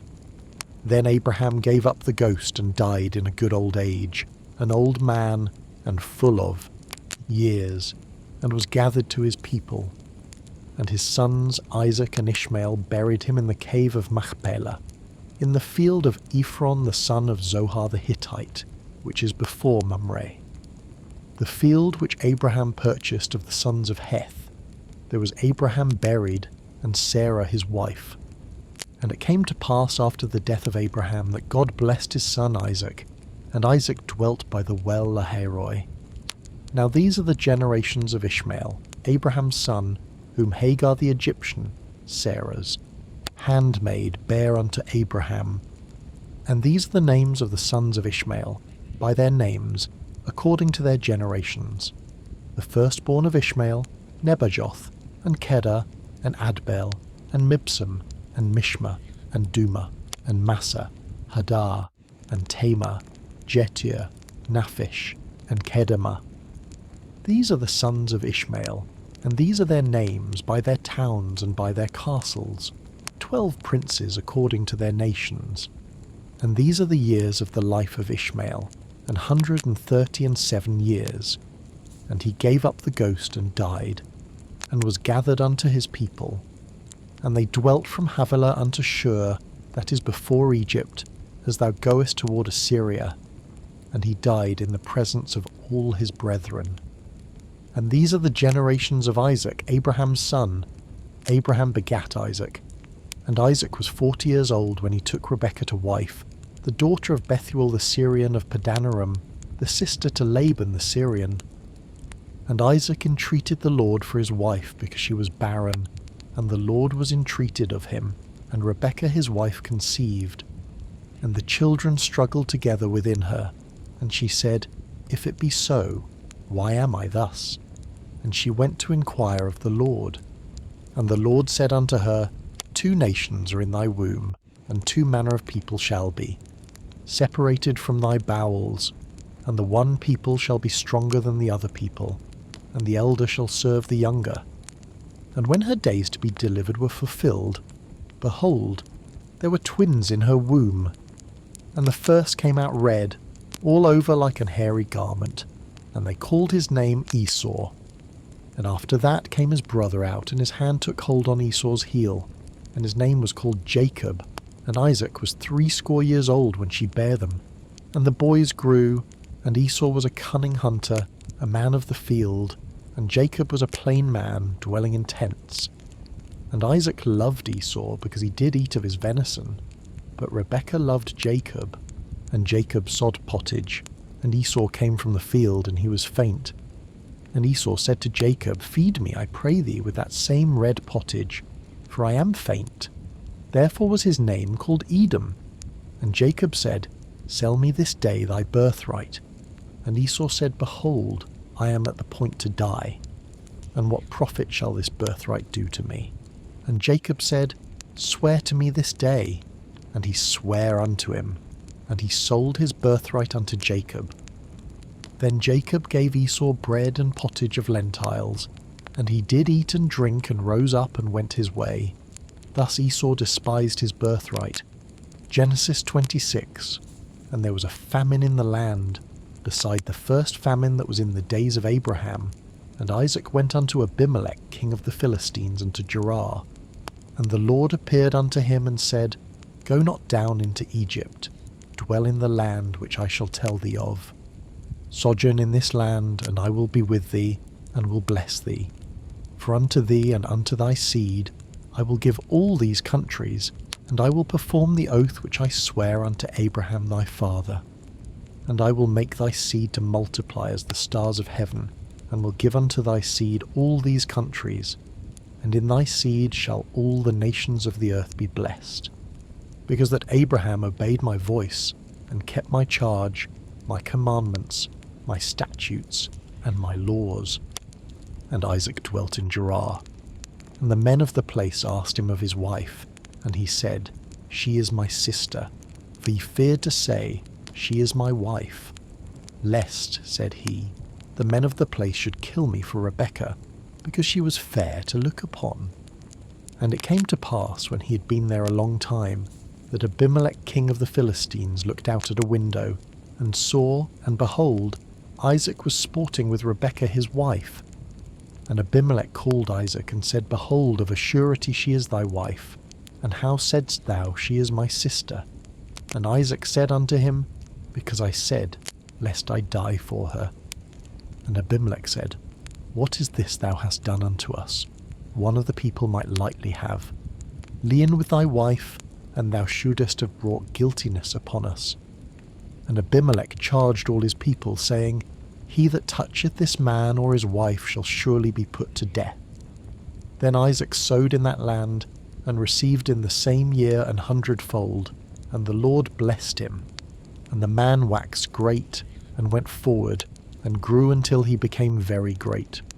For he had possession of flocks, and possession of herds, and great store of servants, and the Philistines envied him.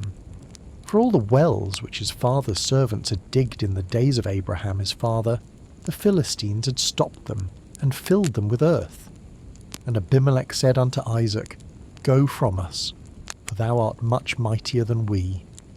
And Isaac departed thence, and pitched his tent in the valley of Gerar, and dwelt there. And Isaac digged again the wells of water, which they had digged in the days of Abraham his father, for the Philistines had stopped them after the death of Abraham. And he called their names after the names by which his father had called them.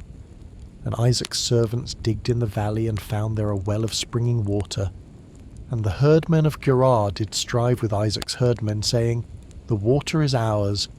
And he called the name of the well Ezek, because they strove with him. And they digged another well, and strove for that also. And he called the name of it Sitnah. And he removed from thence, and digged another well. And for that they strove not. And he called the name of it Rehoboth. And he said, For now the Lord hath made room for us, and we shall be fruitful in the land. And he went up from thence to Beersheba. And the Lord appeared unto him the same night, and said, I am the God of Abraham thy father. Fear not, for I am with thee, and will bless thee, and multiply thy seed for my servant Abraham's sake. And he builded an altar there, and called upon the name of the Lord, and pitched his tent there. And there Isaac's servants digged a well. Then Abimelech went to him from Gerar, and Ahuzath one of his friends, and Phicol the chief, captain of his army. And Isaac said unto them, Wherefore come ye to me, seeing ye hate me, and have sent me away from you? And they said, We saw certainly that the Lord was with thee.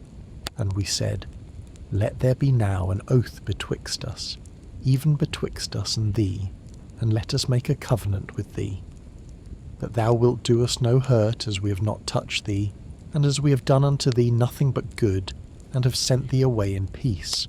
Thou art now the blessed of the Lord. And he made them a feast, and they did eat and drink. And they rose up betimes in the morning, and sware one to another. And Isaac sent them away, and they departed from him in peace. And it came to pass the same day that Isaac's servants came and told him concerning the well which they had digged, and said unto him, We have found water. And he called it Sheba. Therefore the name of the city is Beersheba unto this day. And Esau was 40 years old when he took to wife Judith the daughter of Beeri the Hittite, and Bashemath the daughter of Elon the Hittite, which were a grief of mind unto Isaac and to Rebekah. Genesis 27. And it came to pass that when Isaac was old, and his eyes were dim so that he could not see, he called Esau his eldest son, and said unto him, My son. And he said unto him, Behold, here am I. And he said, Behold now, I am old, I know not the day of my death. Now therefore take, I pray thee, thy weapons, thy quiver, and thy bow, and go out to the field, and take me some venison, and make me savoury meat such as I love, and bring it to me that I may eat, that my soul may bless thee before I die. And Rebekah heard when Isaac spake to Esau his son. And Esau went to the field to hunt for venison, and to bring it. And Rebekah spake unto Jacob her son, saying, Behold, I heard thy father speak unto Esau thy brother, saying, Bring me venison, and make me savoury meat, that I may eat, and bless thee before the Lord before my death. Now therefore, my son, obey my voice according to that which I command thee. Go now to the flock, and fetch me from thence 2 good kids of the goats, and I will make them savoury meat for thy father, such as he loveth. And thou shalt bring it to thy father, that he may eat, and that he may bless thee before his death. And Jacob said to Rebekah his mother, Behold, Esau, my brother is a hairy man, and I am a smooth man. My father peradventure will feel me, and I shall seem to him as a deceiver, and I shall bring a curse upon me, and not a blessing. And his mother said unto him, Upon me be thy curse, my son. Only obey my voice, and go fetch me them. And he went, and fetched, and brought them to his mother. And his mother made savoury meat, such as his father loved. And Rebekah took goodly raiment of her eldest son Esau, which were with her in the house, and put them upon Jacob her younger son. And she put the skins of the kids of the goats upon his hands, and upon the smooth of his neck. And she gave the savoury meat and the bread which she had prepared into the hand of her son Jacob. And he came unto his father, and said, My father. And he said, Here am I. Who art thou, my son? And Jacob said unto his father, I am Esau thy firstborn. I have done according as thou badest me arise. I pray thee, sit and eat of my venison, that thy soul may bless me. And Isaac said unto his son, How is it that thou hast found it so quickly, my son? And he said, Because the Lord thy God brought it to me. And Isaac said unto Jacob, Come near, I pray thee, that I may feel thee, my son, whether thou be my very son Esau or not. And Jacob went near unto Isaac his father, and he felt him, and said, The voice is Jacob's voice, but the hands are the hands of Esau. And he discerned him not, because his hands were hairy, as his brother Esau's hands, so he blessed him. And he said, Art thou my very son Esau? And he said, I am. And he said, Bring it near to me, and I will eat of my son's venison, that my soul may bless thee. And he brought it near to him, and he did eat, and he brought him wine, and he drank. And his father Isaac said unto him, Come near now, and kiss me, my son. And he came near, and kissed him, and he smelled the smell of his raiment, and blessed him, and said, See, the smell of my son is as the smell of a field which the Lord hath blessed. Therefore God give thee of the dew of heaven, and the fatness of the earth, and plenty of corn and wine. Let people serve thee, and nations bow down to thee. Be lord over thy brethren, and let thy mother's sons bow down to thee. Cursed be every one that curseth thee, and blessed be he that blesseth thee. And it came to pass, as soon as Isaac had made an end of blessing Jacob, and Jacob was yet scarce gone out from the presence of Isaac his father, that Esau his brother came in from his hunting. And he also had made savoury meat, and brought it unto his father, and said unto his father, Let my father arise, and eat of his son's venison, that thy soul may bless me. And Isaac his father said unto him, Who art thou? And he said, I am thy son, thy firstborn Esau. And Isaac trembled very exceedingly, and said, Who? Where is he that hath taken venison, and brought it me? And I have eaten of all before thou camest, and have blessed him. Yea, and he shall be blessed. And when Esau heard the words of his father, he cried with a great and exceeding bitter cry, and said unto his father, Bless me, even me also, O my father. And he said, Thy brother came with subtlety, and hath taken away thy blessing. And he said, Is not he rightly named Jacob? For he hath supplanted me these 2 times. He took away my birthright, and behold, now he hath taken away my blessing. And he said, Hast thou not reserved a blessing for me? And Isaac answered and said unto Esau, Behold, I have made him thy lord, and all his brethren have I given to him for servants, and with corn and wine have I sustained him. And what shall I do now unto thee, my son? And Esau said unto his father, Hast thou but one blessing, my father? Bless me, even me also, O my father. And Esau lifted up his voice and wept. And Isaac his father answered and said unto him, Behold, thy dwelling shall be the fatness of the earth, and of the dew of heaven from above. And by thy sword shalt thou live, and shalt serve thy brother. And it shall come to pass, when thou shalt have the dominion, that thou shalt break his yoke from off thy neck. And Esau hated Jacob because of the blessing wherewith his father blessed him. And Esau said in his heart, The days of mourning for my father are at hand. Then will I slay my brother Jacob. And these words of Esau her elder son were told to Rebekah, and she sent and called Jacob her younger son, and said unto him, Behold, thy brother Esau, as touching thee, doth comfort himself, purposing to kill thee. Now therefore, my son, obey my voice, and arise, flee thou to Laban my brother to Haran, and tarry with him a few days, until thy brother's fury turn away, until thy brother's anger turn away from thee, and he forget that which thou hast done to him. Then I will send and fetch thee from thence. Why should I be deprived also of you both in one day? And Rebekah said to Isaac, I am weary of my life because of the daughters of Heth. If Jacob take a wife of the daughters of Heth, such as these which are of the daughters of the land, what good shall my life do me? Genesis 28.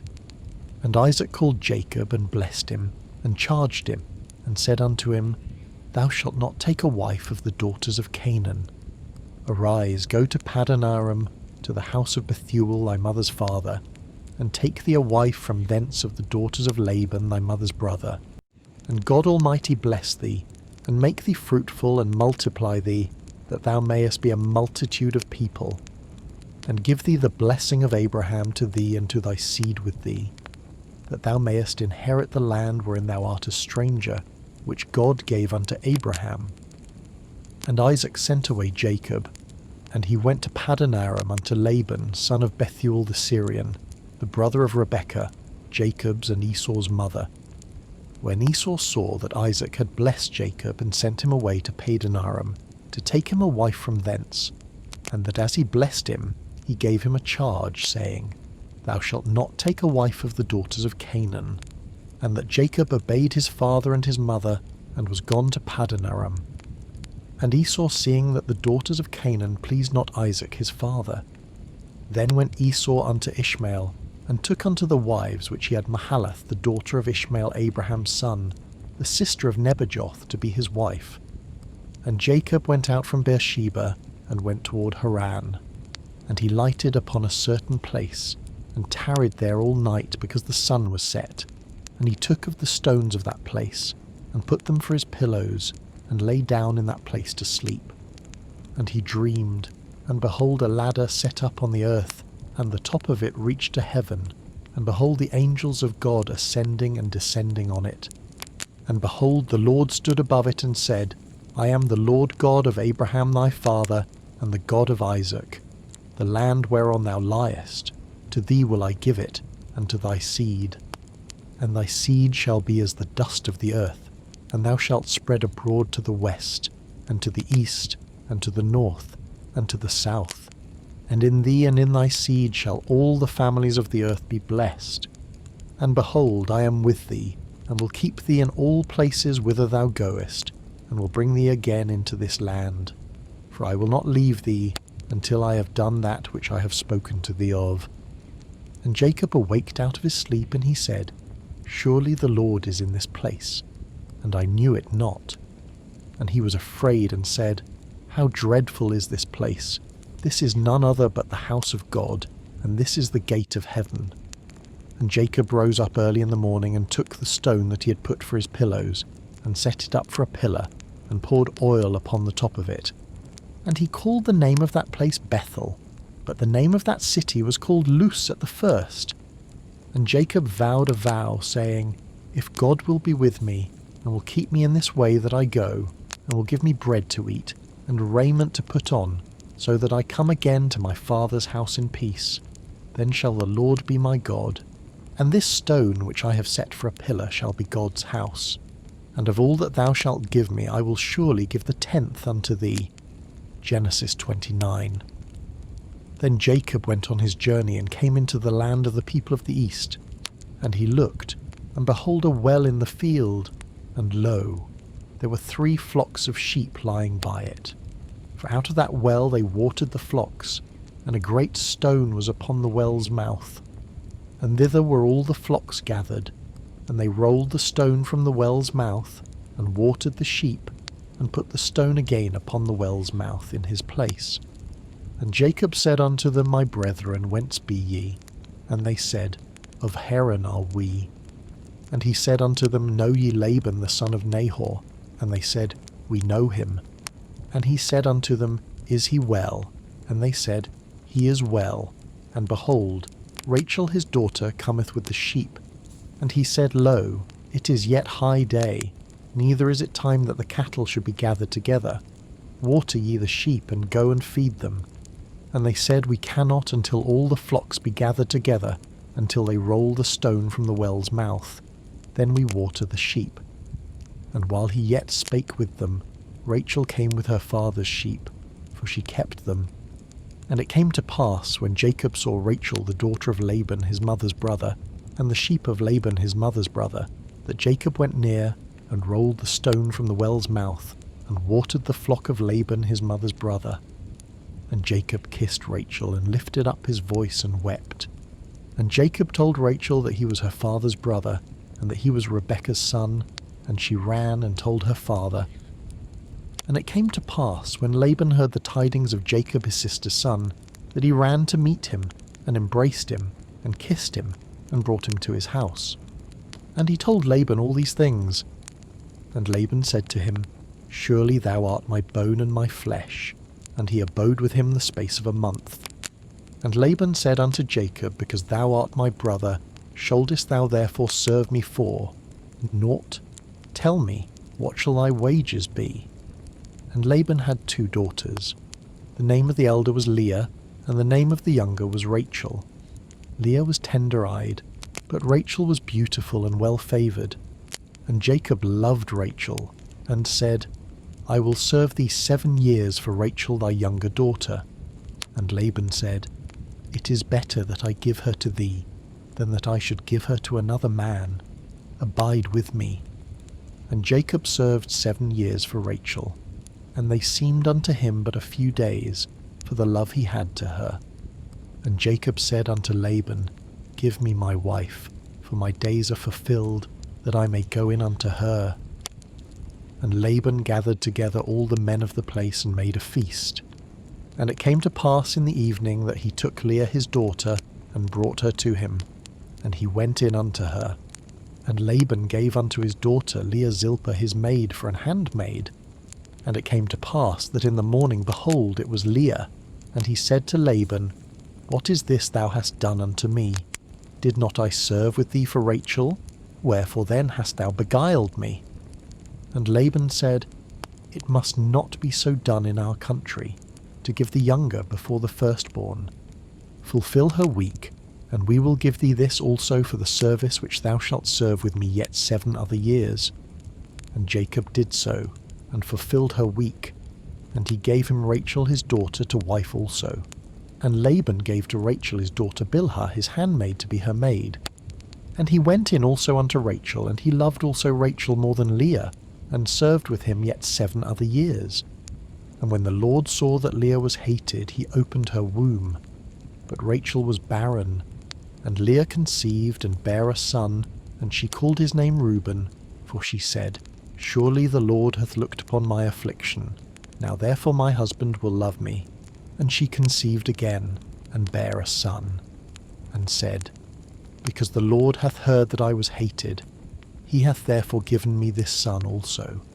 And she called his name Simeon.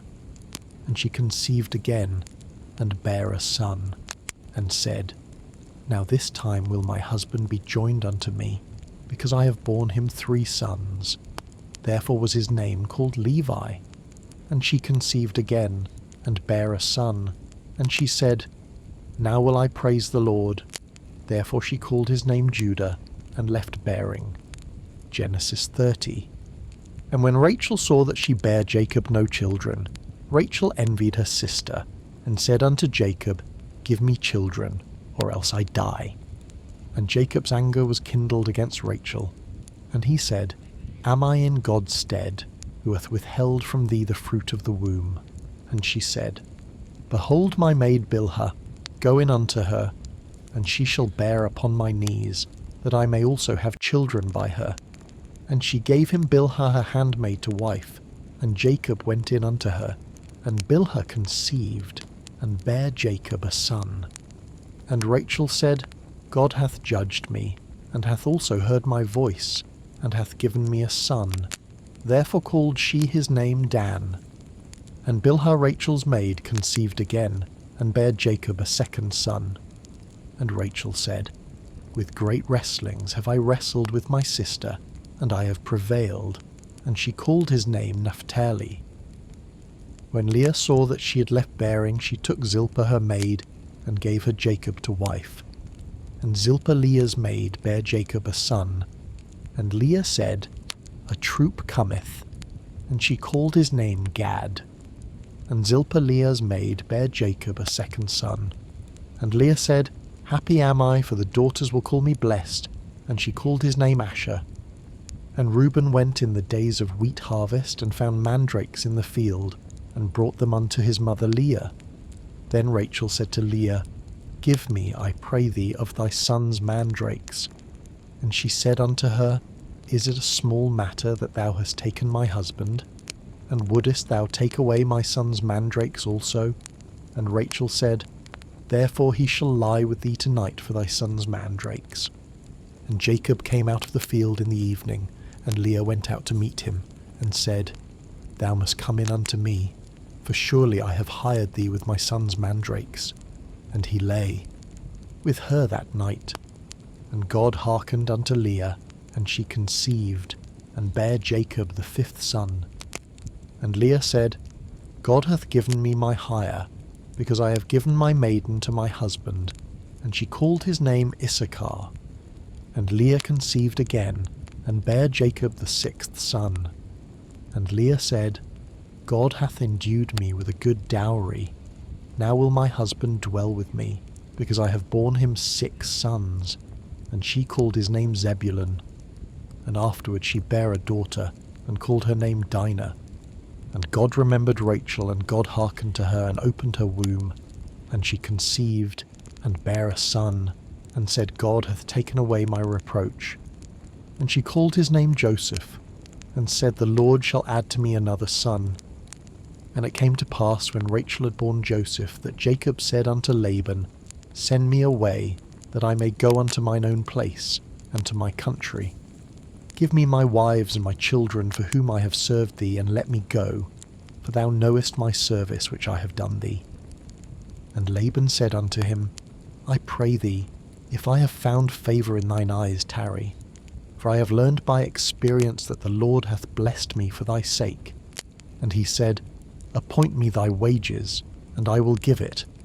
And he said unto him, Thou knowest how I have served thee, and how thy cattle was with me. For it was little which thou hadst before I came, and it is now increased unto a multitude. And the Lord hath blessed thee since my coming.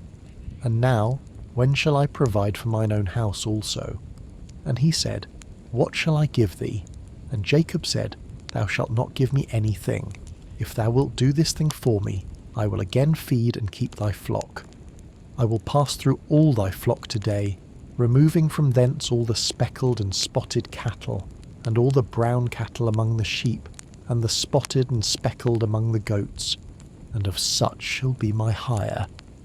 So shall my righteousness answer for me in time to come, when it shall come for my hire before thy face. Every one that is not speckled and spotted among the goats, and brown among the sheep, that shall be counted stolen with me. And Laban said, Behold, I would it might be according to thy word.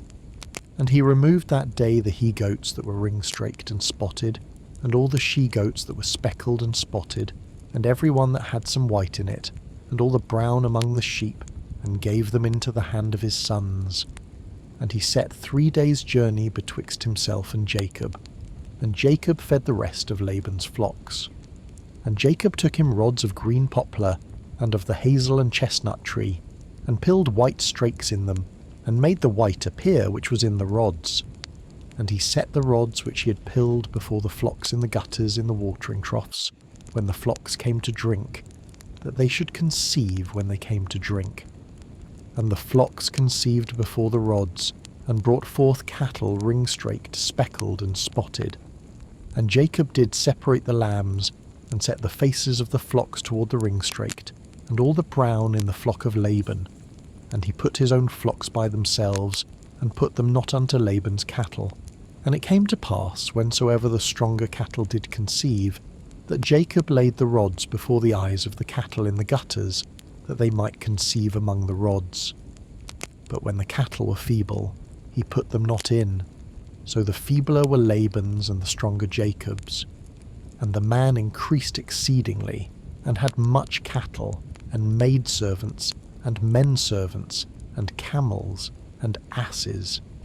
Genesis 31.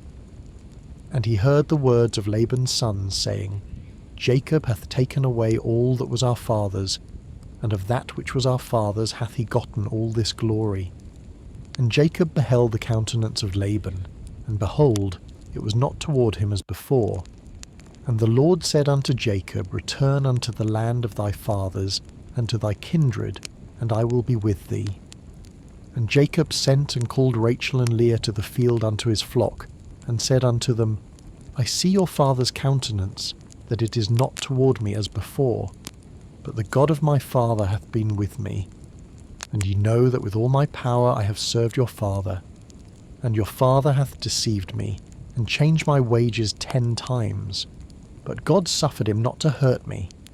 If he said thus, the speckled shall be thy wages, then all the cattle bear speckled. And if he said thus, the ring-straked shall be thy hire, then bear all the cattle ring-straked. Thus God hath taken away the cattle of your father, and given them to me. And it came to pass at the time that the cattle conceived, that I lifted up mine eyes, and saw in a dream, and behold, the rams which leaped upon the cattle were ring-straked, speckled, and grizzled. And the angel of God spake unto me in a dream, saying, Jacob. And I said, Here am I. And he said, Lift up now thine eyes, and see. All the rams which leap upon the cattle are ring-straked, speckled, and grizzled. For I have seen all that Laban doeth unto thee. I am the God of Bethel, where thou anointedst the pillar, and where thou vowedst a vow unto me. Now arise, get thee out from this land, and return unto the land of thy kindred. And Rachel and Leah answered and said unto him, Is there yet any portion or inheritance for us in our father's house? Are we not counted of him strangers? For he hath sold us, and hath quite devoured also our money. For all the riches which God hath taken from our father, that is ours, and our children's. Now then, whatsoever God hath said unto thee, do. Then Jacob rose up, and set his sons and his wives upon camels, and he carried away all his cattle, and all his goods which he had gotten, the cattle of his getting, which he had gotten in Padanaram, for to go to Isaac his father in the land of Canaan. And Laban went to shear his sheep, and Rachel had stolen the images that were her father's. And Jacob stole away unawares to Laban the Syrian, in that he told him not that he fled. So he fled with all that he had, and he rose up and passed over the river, and set his face toward the Mount Gilead. And it was told Laban on the 3rd day that Jacob was fled. And he took his brethren with him, and pursued after him 7 days' journey, and they overtook him in the Mount Gilead. And God came to Laban the Syrian in a dream by night, and said unto him, Take heed that thou speak not to Jacob either good or bad. Then Laban overtook Jacob. Now Jacob had pitched his tent in the mount, and Laban with his brethren pitched in the mount of Gilead. And Laban said to Jacob, What hast thou done, that thou hast stolen away unawares to me, and carried away my daughters, as captives taken with the sword? Wherefore didst thou flee away secretly, and steal away from me? And didst not tell me, that I might have sent thee away with mirth, and with songs, with tabret, and with harp? And hast not suffered me to kiss my sons and my daughters? Thou hast now done foolishly in so doing. It is in the power of my hand to do you hurt. But the God of your father spake unto me yesternight, saying, Take thou heed that thou speak not to Jacob either good or bad. And now, though thou wouldest needs be gone, because thou saw Longstaff to thy father's house, yet wherefore hast thou stolen my gods? And Jacob answered and said to Laban, Because I was afraid, for I said, Peradventure thou wouldest take by force thy daughters from me. With whomsoever thou findest thy gods, let him not live. Before our brethren discern thou what is thine with me, and take it to thee. For Jacob knew not that Rachel had stolen them. And Laban went into Jacob's tent, and into Leah's tent, and into the 2 maidservants' tents, but he found them not. Then went he out of Leah's tent, and entered into Rachel's tent. Now Rachel had taken the images, and put them in the camel's furniture, and sat upon them. And Laban searched all the tent, but found them not. And she said to her father, Let it not displease my lord that I cannot rise up before thee, for the custom of women is upon me. And he searched, but found not the images. And Jacob was wroth, and chode with Laban.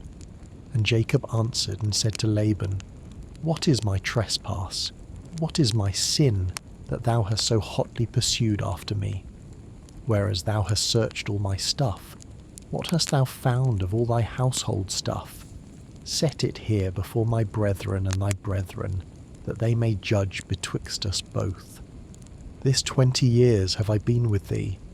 Thy ewes and thy she-goats have not cast their young, and the rams of thy flock have I not eaten. That which was torn of beasts I brought not unto thee. I bear the loss of it. Of my hand didst thou require it, whether stolen by day or stolen by night. Thus I was. In the day the drought consumed me, and the frost by night, and my sleep departed from mine eyes. Thus have I been 20 years in thy house. I served thee 14 years for thy 2 daughters, and 6 years for thy cattle, and thou hast changed my wages 10 times. Except the God of my father, the God of Abraham, and the fear of Isaac, had been with me, surely thou hadst sent me away now empty. God hath seen mine affliction, and the labour of my hands, and rebuked thee yesternight.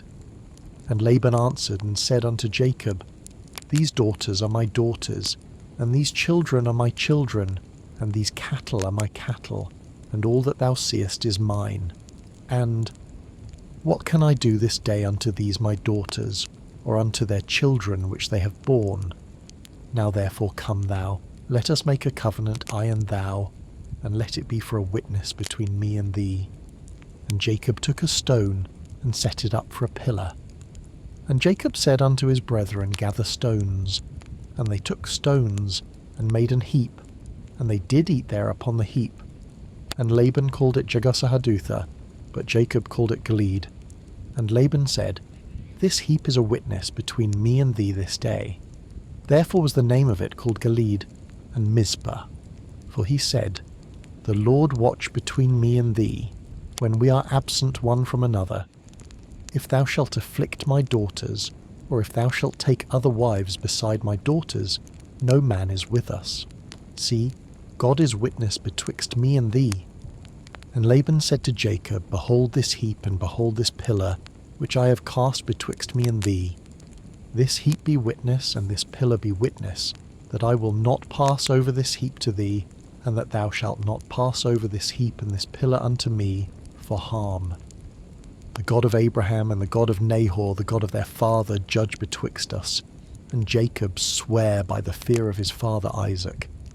Then Jacob offered sacrifice upon the mount, and called his brethren to eat bread. And they did eat bread, and tarried all night in the mount. And early in the morning Laban rose up, and kissed his sons and his daughters, and blessed them. And Laban departed, and returned unto his place. Genesis 32. And Jacob went on his way, and the angels of God met him. And when Jacob saw them, he said, This is God's host. And he called the name of that place Mahanaim. And Jacob sent messengers before him to Esau his brother unto the land of Seir, the country of Edom. And he commanded them, saying, Thus shall ye speak unto my lord Esau. Thy servant Jacob saith thus, I have sojourned with Laban, and stayed there until now. And I have oxen, and asses, flocks, and men servants, and women servants. And I have sent to tell my lord, that I may find grace in thy sight. And the messengers returned to Jacob, saying, We came to thy brother Esau, and also he cometh to meet thee, and 400 men with him. Then Jacob was greatly afraid and distressed, and he divided the people that was with him, and the flocks and herds and the camels, into 2 bands, and said, If Esau come to the one company and smite it, then the other company which is left shall escape. And Jacob said, O God of my father Abraham, and God of my father Isaac, the Lord which saidst, Unto me, return unto thy country, and to thy kindred, and I will deal well with thee. I am not worthy of the least of all the mercies, and of all the truth which thou hast showed unto thy servant. For with my staff I passed over this Jordan, and now I am become 2 bands. Deliver me, I pray thee, from the hand of my brother, from the hand of Esau, for I fear him, lest he will come and smite me, and the mother with the children. And thou saidst, I will surely do thee good, and make thy seed as the sand of the sea, which cannot be numbered for multitude. And he lodged there that same night, and took of that which came to his hand a present for Esau his brother, 200 she-goats, and 20 he-goats, 200 ewes, and 20 rams, 30 milch camels with their colts, 40 kine, and 10 bulls, 20 she-asses, and 10 foals. And he delivered them into the hand of his servants, every drove by themselves, and said unto his servants, Pass over before me, and put a space betwixt drove and drove. And he commanded the foremost, saying, When Esau my brother meeteth thee, and asketh thee, saying, Whose art thou, and whither goest thou? And whose are these before thee? Then thou shalt say, They be thy servant Jacob's. It is a present sent unto my lord Esau. And behold, also he is behind us. And so commanded he the second and the third, and all that followed the droves, saying, On this manner shall ye speak unto Esau when ye find him. And say ye moreover, Behold, thy servant Jacob is behind us. For he said, I will appease him with the present that goeth before me, and afterward I will see his face. Peradventure he will accept of me. So went the present over before him, and himself lodged that night in the company. And he rose up that night, and took his 2 wives, and his 2 women servants, and his 11 sons, and passed over the ford Jabbok. And he took them, and sent them over the brook, and sent over that he had. And Jacob was left alone, and there wrestled a man with him until the breaking of the day. And when he saw that he prevailed not against him, he touched the hollow of his thigh, and the hollow of Jacob's thigh was out of joint as he wrestled with him. And he said, Let me go, for the day breaketh. Then he said, I will not let thee go, except thou bless me. And he said unto him, What is thy name? And he said, Jacob. And he said, Thy name shall be called no more Jacob, but Israel. For as a prince hast thou power with God and with men, and hast prevailed. And Jacob asked him, and said, Tell me, I pray thee, thy name. And he said, Wherefore is it that thou dost ask after my name? And he blessed him there. And Jacob called the name of the place Peniel, for I have seen God face to face, and my life is preserved. And as he passed over Penuel, the sun rose upon him, and he halted upon his thigh. Therefore the children of Israel eat not of the sinew which shrank, which is upon the hollow of the thigh, unto this day, because he touched the hollow of Jacob's thigh in the sinew that shrank. Genesis 33. And Jacob lifted up his eyes and looked, and behold, Esau came, and with him 400 men. And he divided the children unto Leah, and unto Rachel, and unto the 2 handmaids. And he put the handmaids and their children foremost, and Leah and her children after, and Rachel and Joseph hindermost. And he passed over before them, and bowed himself to the ground 7 times, until he came near to his brother. And Esau ran to meet him, and embraced him, and fell on his neck, and kissed him, and they wept. And he lifted up his eyes, and saw the women and the children, and said, Who are those with thee? And he said, The children which God hath graciously given thy servant. Then the handmaidens came near, they and their children, and they bowed themselves. And Leah also with her children came near, and bowed themselves. And after came Joseph near, and Rachel, and they bowed themselves. And he said, What meanest thou by all this drove which I met? And he said, These are to find grace in the sight of my Lord. And Esau said, I have enough, my brother. Keep that thou hast unto thyself. And Jacob said, Nay, I pray thee, if now I have found grace in thy sight, then receive my present at my hand. For therefore I have seen thy face, as though I had seen the face of God, and thou wast pleased with me. Take, I pray thee, my blessing that is brought to thee, because God hath dealt graciously with me, and because I have enough. And he urged him, and he took it. And he said, Let us take our journey, and let us go, and I will go before thee. And he said unto him, My Lord knoweth that the children are tender, and the flocks and herds with young are with me. And if men should overdrive them one day, all the flock will die. Let my Lord, I pray thee, pass over before his servant, and I will lead on softly, according as the cattle that goeth before me and the children be able to endure, until I come unto my lord unto Seir. And Esau said, Let me now leave with thee some of the folk that are with me. And he said, What needeth it? Let me find grace in the sight of my lord. So Esau returned that day on his way unto Seir. And Jacob journeyed to Succoth, and built him an house, and made booths for his cattle. Therefore the name of the place is called Succoth. And Jacob came to Shalem, a city of Shechem, which is in the land of Canaan, when he came from Padanaram, and pitched his tent before the city. And he bought a parcel of a field, where he had spread his tent, at the hand of the children of Hamor, Shechem's father, for 100 pieces of money. And he erected there an altar, and called it El Elohe Israel. Genesis 34. And Dinah the daughter of Leah, which she bare unto Jacob, went out to see the daughters of the land. And when Shechem the son of Hamor the Hivite, prince of the country, saw her, he took her, and lay with her, and defiled her. And his soul clave unto Dinah the daughter of Jacob, and he loved the damsel, and spake kindly unto the damsel. And Shechem spake unto his father Hamor, saying, Get me this damsel to wife. And Jacob heard that he had defiled Dinah his daughter. Now his sons were with his cattle in the field, and Jacob held his peace until they were come. And Hamor the father of Shechem went out unto Jacob to commune with him. And the sons of Jacob came out of the field when they heard it, and the men were grieved, and they were very wroth, because he had wrought folly in Israel in lying with Jacob's daughter, which thing ought not to be done. And Hamor communed with them, saying, The soul of my son Shechem longeth for your daughter.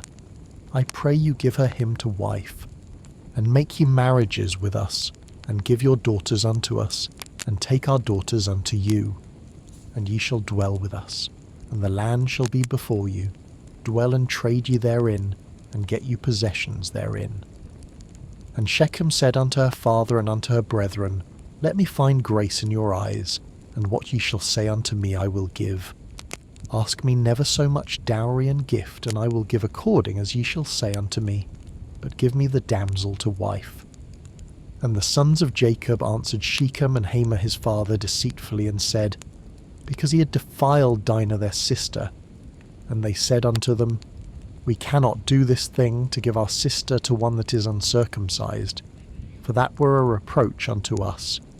But in this will we consent unto you, if ye will be as we be, that every male of you be circumcised. Then will we give our daughters unto you, and we will take your daughters to us, and we will dwell with you, and we will become one people.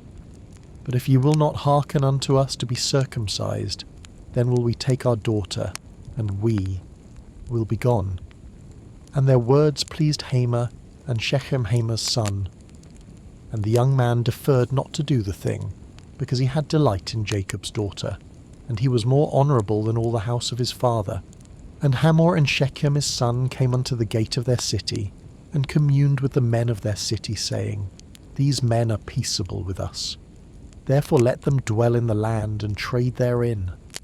For the land, behold, it is large enough for them.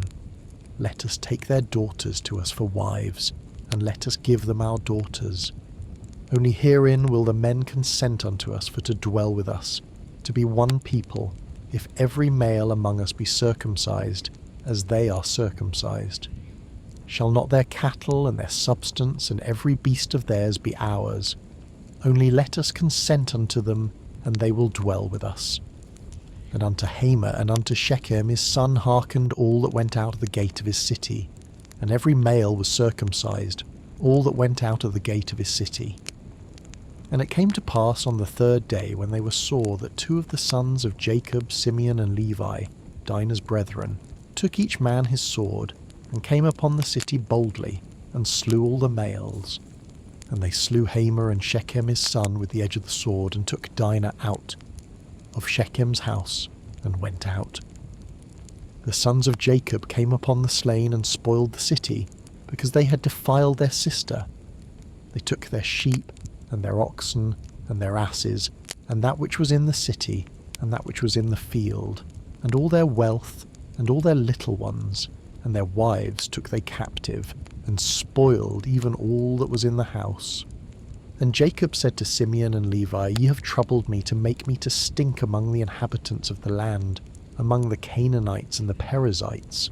And I being few in number, they shall gather themselves together against me and slay me, and I shall be destroyed, I and my house. And they said, Should he deal with our sister as with an harlot? Genesis 35. And God said unto Jacob, Arise, go up to Bethel, and dwell there, and make there an altar unto God, that appeared unto thee when thou fleddest from the face of Esau thy brother. Then Jacob said unto his household, and to all that were with him, Put away the strange gods that are among you, and be clean, and change your garments. And let us arise and go up to Bethel, and I will make there an altar unto God, who answered me in the day of my distress, and was with me in the way which I went. And they gave unto Jacob all the strange gods which were in their hand, and all their earrings which were in their ears. And Jacob hid them under the oak which was by Shechem. And they journeyed.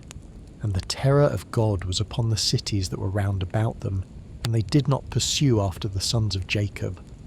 So Jacob came to Luz, which is in the land of Canaan, that is Bethel, he and all the people that were with him. And he built there an altar, and called the place El Bethel, because there God appeared unto him, when he fled from the face of his brother. But Deborah Rebekah's nurse died, and she was buried beneath Bethel under an oak, and the name of it was called Alan-Bechith. And God appeared unto Jacob again when he came out of Padan Aram, and blessed him. And God said unto him, Thy name is Jacob. Thy name shall not be called any more Jacob, but Israel shall be thy name. And he called his name Israel. And God said unto him, I am God Almighty. Be fruitful and multiply. A nation and a company of nations shall be of thee, and kings shall come out of thy loins. And the land which I gave Abraham and Isaac, to thee I will give it, and to thy seed after thee will I give the land. And God went up from him in the place where he talked with him. And Jacob set up a pillar in the place where he talked with him, even a pillar of stone, and he poured a drink offering thereon, and he poured oil thereon. And Jacob called the name of the place where God spake with him, Bethel. And they journeyed from Bethel, and there was but a little way to come to Ephrath, and Rachel travailed, and she had hard labour. And it came to pass, when she was in hard labour, that the midwife said unto her, Fear not, thou shalt have this son also. And it came to pass, as her soul was in departing, for she died, that she called his name Benoni, but his father called him Benjamin. And Rachel died, and was buried in the way to Ephrath, which is Bethlehem. And Jacob set a pillar upon her grave, that is the pillar of Rachel's grave unto this day. And Israel journeyed, and spread his tent beyond the tower of Edah. And it came to pass, when Israel dwelt in that land, that Reuben went and lay with Bilhah his father's concubine, and Israel heard it. Now the sons of Jacob were 12, the sons of Leah, Reuben, Jacob's firstborn, and Simeon, and Levi, and Judah, and Issachar, and Zebulun. The sons of Rachel, Joseph and Benjamin. And the sons of Bilhah, Rachel's handmaid, Dan and Naphtali. And the sons of Zilpah, Leah's handmaid, Gad and Asher. These are the sons of Jacob, which were born to him in Padan Aram. And Jacob came unto Isaac his father unto Mamre, unto the city of Arba, which is Hebron, where Abraham and Isaac sojourned. And the days of Isaac were 180 years.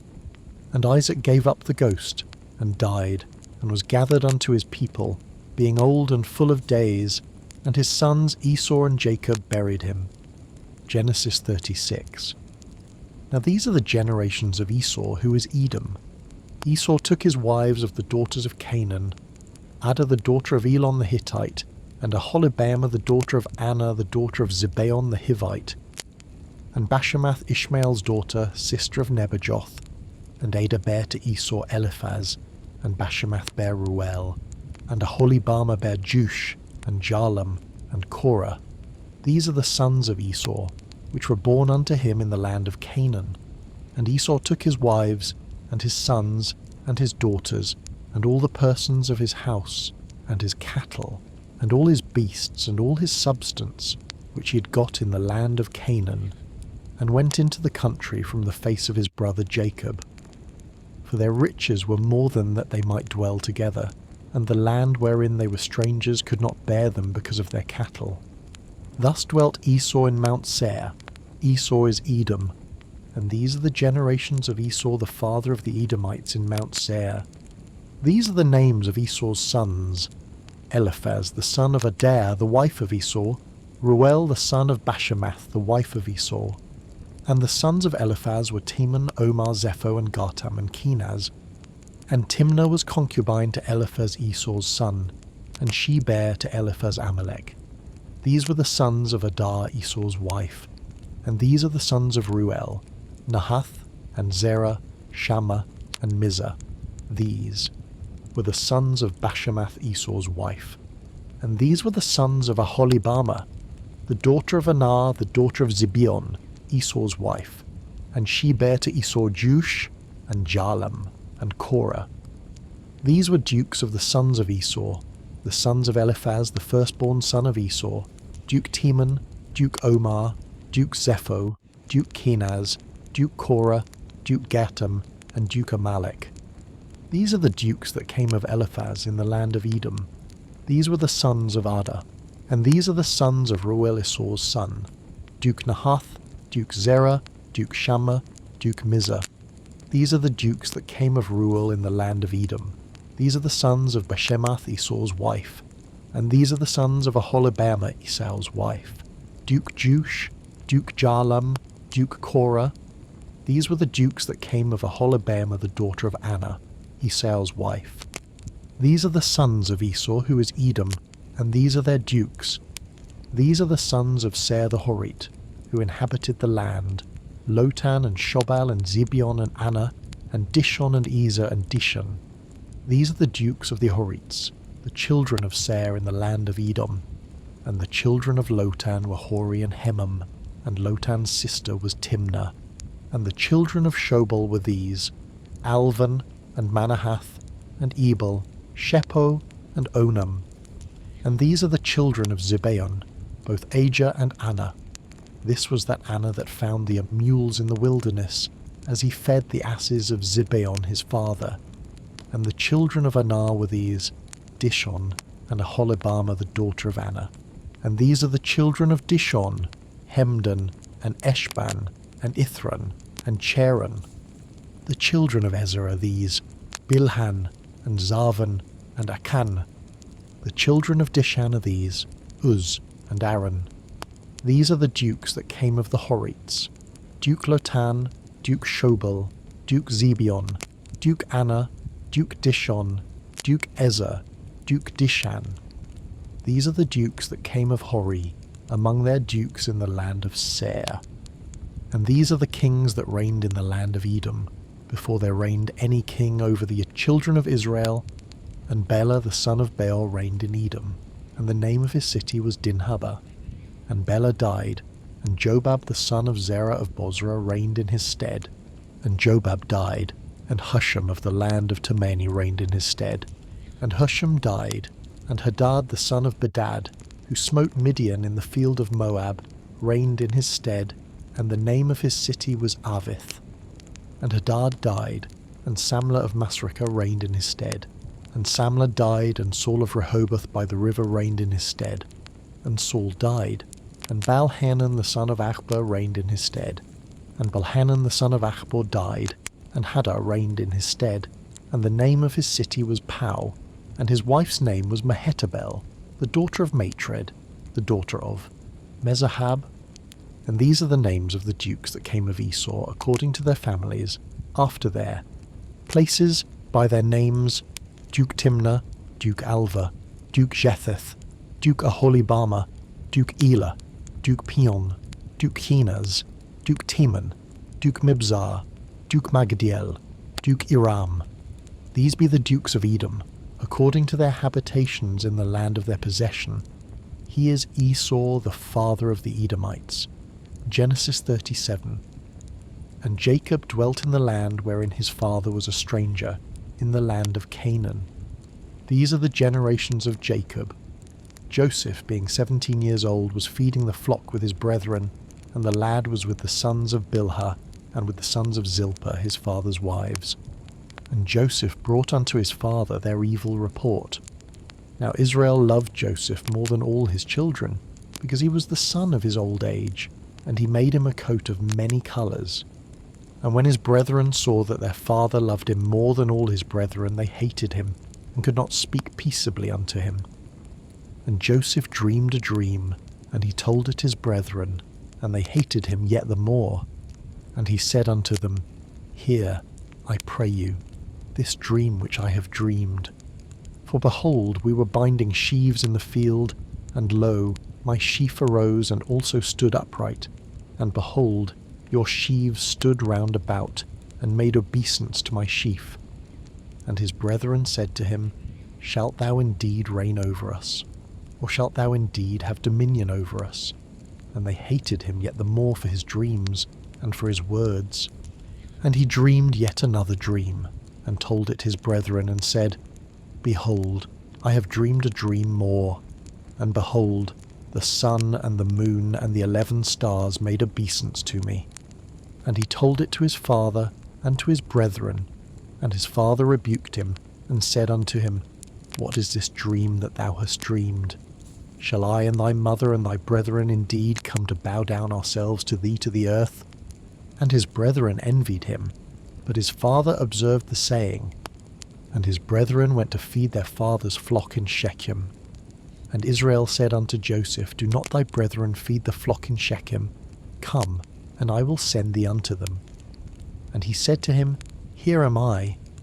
And he said to him, Go, I pray thee, see whether it be well with thy brethren and well with the flocks, and bring me word again.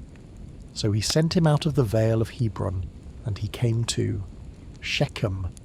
And a certain man found him, and behold, he was wandering in the field. And the man asked him, saying, What seekest thou? When he said, I seek my brethren. Tell me, I pray thee, where they feed their flocks. And the man said, They are departed hence. For I heard them say, Let us go to Dothan. And Joseph went after his brethren, and found them in Dothan.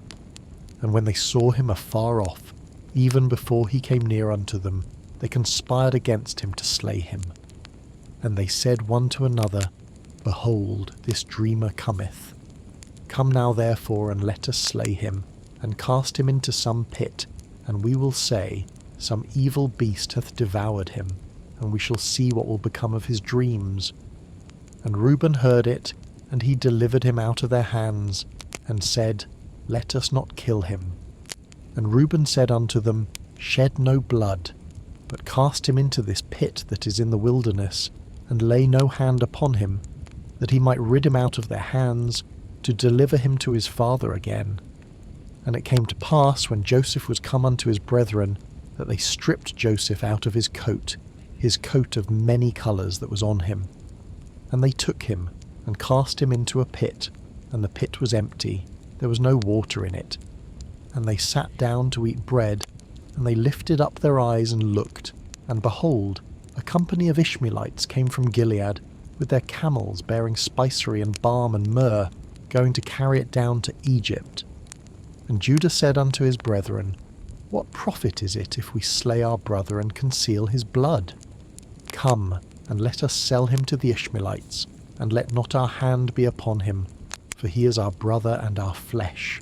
And his brethren were content. Then there passed by Midianites merchantmen, and they drew and lifted up Joseph out of the pit, and sold Joseph to the Ishmaelites for 20 pieces of silver, and they brought Joseph into Egypt. And Reuben returned unto the pit, and behold, Joseph was not in the pit, and he rent his clothes. And he returned unto his brethren, and said, The child is not, and I, whither shall I go? And they took Joseph's coat, and killed a kid of the goats, and dipped the coat in the blood. And they sent the coat of many colours, and they brought it to their father, and said, This have we found. Know now whether it be thy son's coat or no. And he knew it, and said, It is my son's coat. An evil beast hath devoured him. Joseph is without doubt rent in pieces. And Jacob rent his clothes and put sackcloth upon his loins, and mourned for his son many days. And all his sons and all his daughters rose up to comfort him. But he refused to be comforted, and he said, For I will go down into the grave unto my son mourning. Thus his father wept for him. And the Midianites sold him into Egypt unto Potiphar, an officer of Pharaoh's and captain of the guard. Genesis 38. And it came to pass at that time that Judah went down from his brethren, and turned into a certain Adullamite whose name was Hira. And Judah saw there a daughter of a certain Canaanite whose name was Shua, and he took her, and went in unto her. And she conceived, and bare a son, and he called his name And she conceived again, and bare a son, and she called his name Onan. And she yet again conceived, and bare a son, and called his name Shelah, and he was at Chezib when she bare him. And Judah took a wife for his firstborn, whose name was Tamar. And Judah's firstborn, was wicked in the sight of the Lord, and the Lord slew him. And Judah said unto Onan, Go in unto thy brother's wife, and marry her, and raise up seed to thy brother. And Onan knew that the seed should not be his. And it came to pass, when he went in unto his brother's wife, that he spilled it on the ground, lest that he should give seed to his brother. And the thing which he did displeased the Lord, wherefore he slew him also. Then said Judah to Tamar his daughter-in-law, Remain a widow at thy father's house till Shelah my son be grown. For he said, Lest peradventure he die also, as his brethren did. And Tamar went and dwelt in her father's house. And in process of time the daughter of Shua Judah's wife died, and Judah was comforted, and went up unto his sheep's-hearers to Timnath, he and his friend Hira the Adullamite. And it was told Tamar, saying, Behold, thy father-in-law goeth up to Timnath to shear his sheep. And she put her widow's garments off from her, and covered her with a veil, and wrapped herself, and sat in an open place, which is by the way to Timnath. For she saw that Shelah was grown, and she was not given unto him to wife. When Judah saw her, he thought her to be an harlot, because she had covered her face. And he turned unto her by the way, and said, Go to, I pray thee, let me come in unto thee. For he knew not that she was his daughter-in-law. And she said, What wilt thou give me, that thou mayest come in unto me? And he said, I will send thee a kid from the flock. And she said, Wilt thou give me a pledge till thou send it? And he said, What pledge shall I give thee? And she said, Thy signet, and thy bracelets, and thy staff that is in thine hand. And he gave it her, and came in unto her, and she conceived by him. And she arose, and went away, and laid by her veil from her, and put on the garments of her widowhood. And Judah sent the kid by the hand of his friend the Adullamite to receive his pledge from the woman's hand, but he found her not. Then he asked the men of that place, saying, Where is the harlot that was openly by the wayside? And they said, There was no harlot in this place. And he returned to Judah and said, I cannot find her. And also the men of the place said that there was no harlot in this place. And Judah said, Let her take it to her, lest we be shamed. Behold, I sent this kid, and thou hast not found her. And it came to pass about 3 months after that it was told Judah, saying, Tamar thy daughter-in-law hath played the harlot, and also, behold, she is with child by whoredom. And Judah said, Bring her forth, and let her be burnt.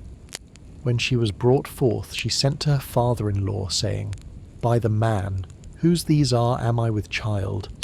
And she said, Discern, I pray thee, whose are these, the signet, and bracelets, and staff? And Judah acknowledged them, and said, She hath been more righteous than I, because that I gave her not to Shelah my son. And he knew her again no more. And it came to pass in the time of her travail that, behold, twins were in her womb. And it came to pass when she travailed that the one put out his hand, and the midwife took and bound upon his hand a scarlet thread, saying, This came out first. And it came to pass as he drew back his hand that, behold, his brother came out, And she said, How hast thou broken forth? This breach be upon thee. Therefore his name was called Pharez.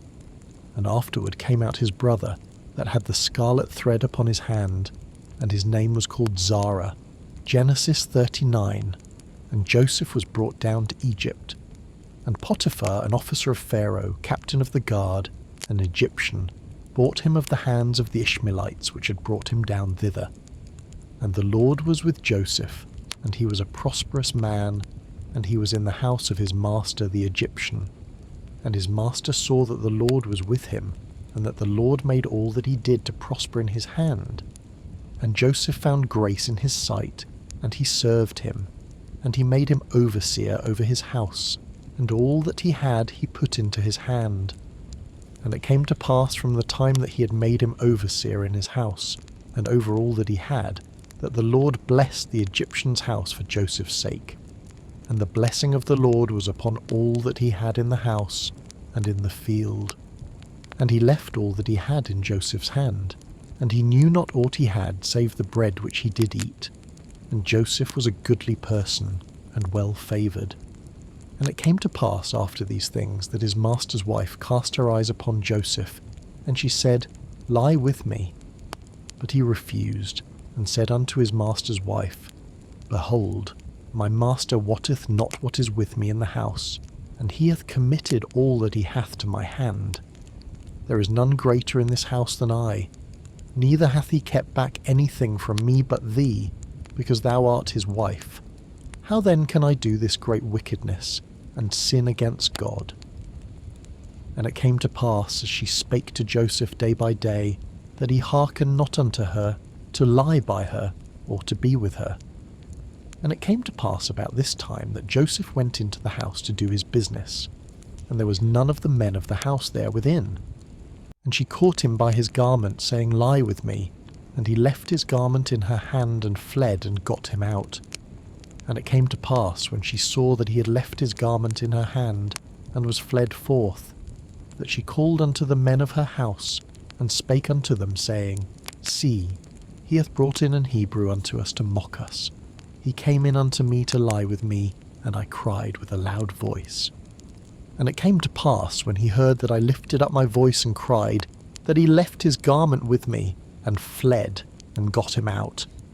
And she laid up his garment by her, until his lord came home. And she spake unto him according to these words, saying, The Hebrew servant which thou hast brought unto us came in unto me to mock me. And it came to pass, as I lifted up my voice and cried, that he left his garment with me, and fled out. And it came to pass, when his master heard the words of his wife, which she spake unto him, saying, After this manner did thy servant to me, that his wrath was kindled. And Joseph's master took him, and put him into the prison, a place where the king's prisoners were bound, and he was there in the prison. But the Lord was with Joseph, and shewed him mercy, and gave him favour in the sight of the keeper of the prison. And the keeper of the prison committed to Joseph's hand all the prisoners that were in the prison, and whatsoever they did there, he was the doer of it. The keeper of the prison looked not to anything that was under his hand, because the Lord was with him, and that which he did, the Lord made it to prosper. Genesis 40. And it came to pass after these things, that the butler of the king of Egypt and his baker had offended their lord the king of Egypt. And Pharaoh was wroth against two of his officers, against the chief of the butlers, and against the chief of the bakers. And he put them in ward in the house of the captain of the guard into the prison, the place where Joseph was bound. And the captain of the guard charged Joseph with them, and he served them, and they continued a season in ward.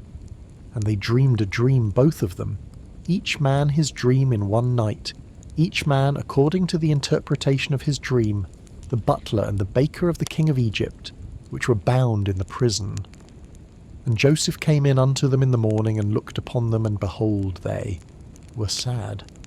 And he asked Pharaoh's officers that were with him in the ward of his lord's house, saying, Wherefore look ye so sadly today? And they said unto him, We have dreamed a dream, and there is no interpreter of it. And Joseph said unto them, Do not interpretations belong to God? Tell me them, I pray you." And the chief butler told his dream to Joseph and said to him, "In my dream, behold, a vine was before me, and in the vine were 3 branches, and it was as though it budded, and her blossoms shot forth, and the clusters thereof brought forth ripe grapes.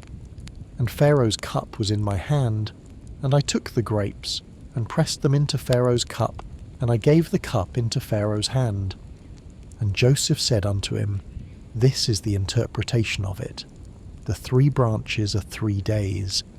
Yet within 3 days shall Pharaoh lift up thine head, and restore thee unto thy place, and thou shalt deliver Pharaoh's cup into his hand, after the former manner when thou wast his butler.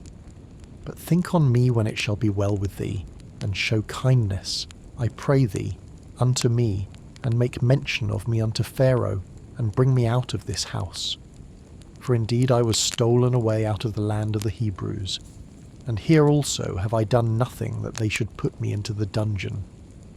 When the chief baker saw that the interpretation was good, he said unto Joseph, "I also was in my dream, and behold, I had 3 white baskets on my head, and in the uppermost basket there was of all manner of bake meats for Pharaoh, and the birds did eat them out of the basket upon my head." And Joseph answered and said, "This is the interpretation thereof. The 3 baskets are 3 days. Yet within 3 days shall Pharaoh lift up thy head from off thee, and shall hang thee on a tree, and the bird shall eat thy flesh from off thee." And it came to pass the 3rd day, which was Pharaoh's birthday, that he made a feast unto all his servants. And he lifted up the head of the chief butler and of the chief baker among his servants. And he restored the chief butler unto his butlership again, and he gave the cup into Pharaoh's hand. But he hanged the chief baker, as Joseph had interpreted to them. Yet did not the chief butler remember Joseph, but forgat him. Genesis 41. And it came to pass at the end of 2 full years that Pharaoh dreamed, and behold, he stood by the river. And behold, there came up out of the river 7 well-favoured kine and fat-fleshed, and they fed in a meadow. And behold, 7 other kine came up after them out of the river, ill-favoured and lean-fleshed, and stood by the other kine upon the brink of the river. And the ill-favoured and lean-fleshed kine did eat up the 7 well-favoured and fat kine. So Pharaoh awoke, and he slept and dreamed the 2nd time. And behold, 7 ears of corn came up upon one stalk, rank and good. And behold, 7 thin ears and blasted with the east wind sprung up after them. And the 7 thin ears devoured the 7 rank and full ears. And Pharaoh awoke, and behold, it was a dream. And it came to pass in the morning that his spirit was troubled, and he sent and called for all the magicians of Egypt and all the wise men thereof. And Pharaoh told them his dream, but there was none that could interpret them unto Pharaoh. Then spake the chief butler unto Pharaoh, saying, I do remember my faults this day. Pharaoh was wroth with his servants, and put me in ward in the captain of the guard's house, both me and the chief baker. And we dreamed a dream in one night, I and he. We dreamed each man according to the interpretation of his dream. And there was there with us a young man, an Hebrew, servant to the captain of the guard. And we told him, and he interpreted to us our dreams. To each man according to his dream he did interpret. And it came to pass as he interpreted to us, so it was, me he restored unto mine office, and him he hanged. Then Pharaoh sent and called Joseph, and they brought him hastily out of the dungeon. And he shaved himself, and changed his raiment, and came in unto Pharaoh. And Pharaoh said unto Joseph, I have dreamed a dream, and there is none that can interpret it. And I have heard say of thee that thou canst understand a dream to interpret it. And Joseph answered Pharaoh, saying, It is not in me. God shall give Pharaoh an answer of peace. And Pharaoh said unto Joseph, In my dream, behold, I stood upon the bank of the river. And behold, there came up out of the river 7 kine, fat-fleshed and well-favoured, and they fed in a meadow. And behold, 7 other kine came up after them, poor and very ill-favoured and lean-fleshed, such as I never saw in all the land of Egypt for badness. And the lean and the ill-favoured kine did eat up the first 7 fat kine. And when they had eaten them up, it could not be known that they had eaten them, but they were still ill-favoured, as at the beginning. So I awoke, and I saw in my dream, and behold, 7 ears came up in one stalk, full and good. And behold, 7 ears, withered, thin, and blasted with the east wind, sprung up after them. And the thin ears devoured the 7 good ears. And I told this unto the magicians, but there was none that could declare it to me. And Joseph said unto Pharaoh, The dream of Pharaoh is one. God hath shewed Pharaoh what he is about to do. The 7 good kine are 7 years, and the 7 good ears are 7 years. The dream is one.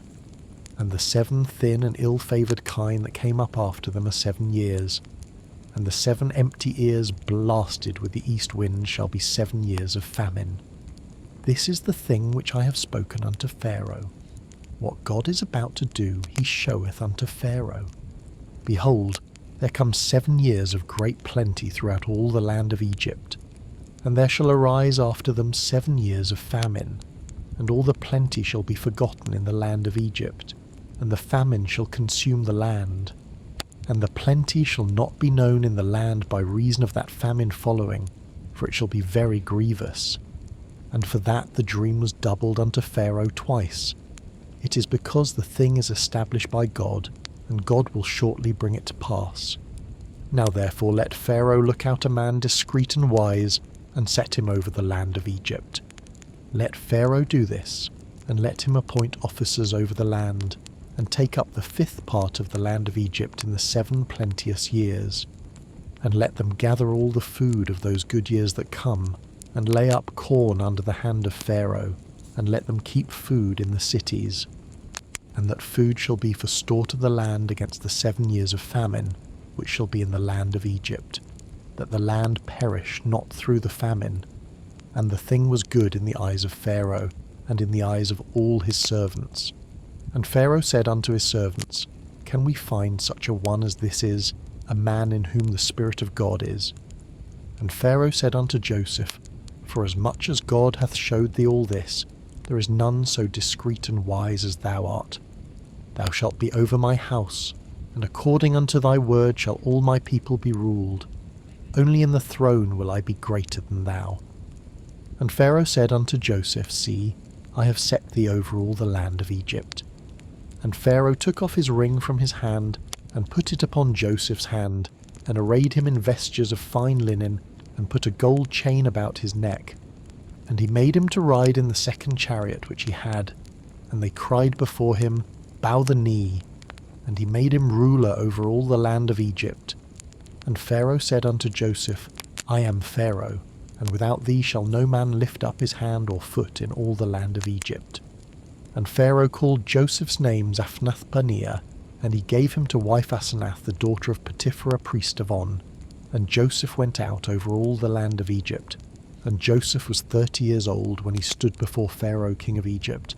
And Joseph went out from the presence of Pharaoh, and went throughout all the land of Egypt. And in the 7 plenteous years the earth brought forth by handfuls. And he gathered up all the food of the 7 years, which were in the land of Egypt, and laid up the food in the cities. The food of the field, which was round about every city, laid he up in the same. And Joseph gathered corn as the sand of the sea very much until he left numbering, for it was without number. And unto Joseph were born 2 sons before the years of famine came, which Asenath the daughter of Potipherah priest of On bare unto him. And Joseph called the name of the firstborn Manasseh, for God, said he, hath made me forget all my toil and all my father's house. And the name of the second called he Ephraim, for God hath caused me to be fruitful in the land of my affliction. And the 7 years of plenteousness that was in the land of Egypt were ended. And the 7 years of dearth began to come, according as Joseph had said.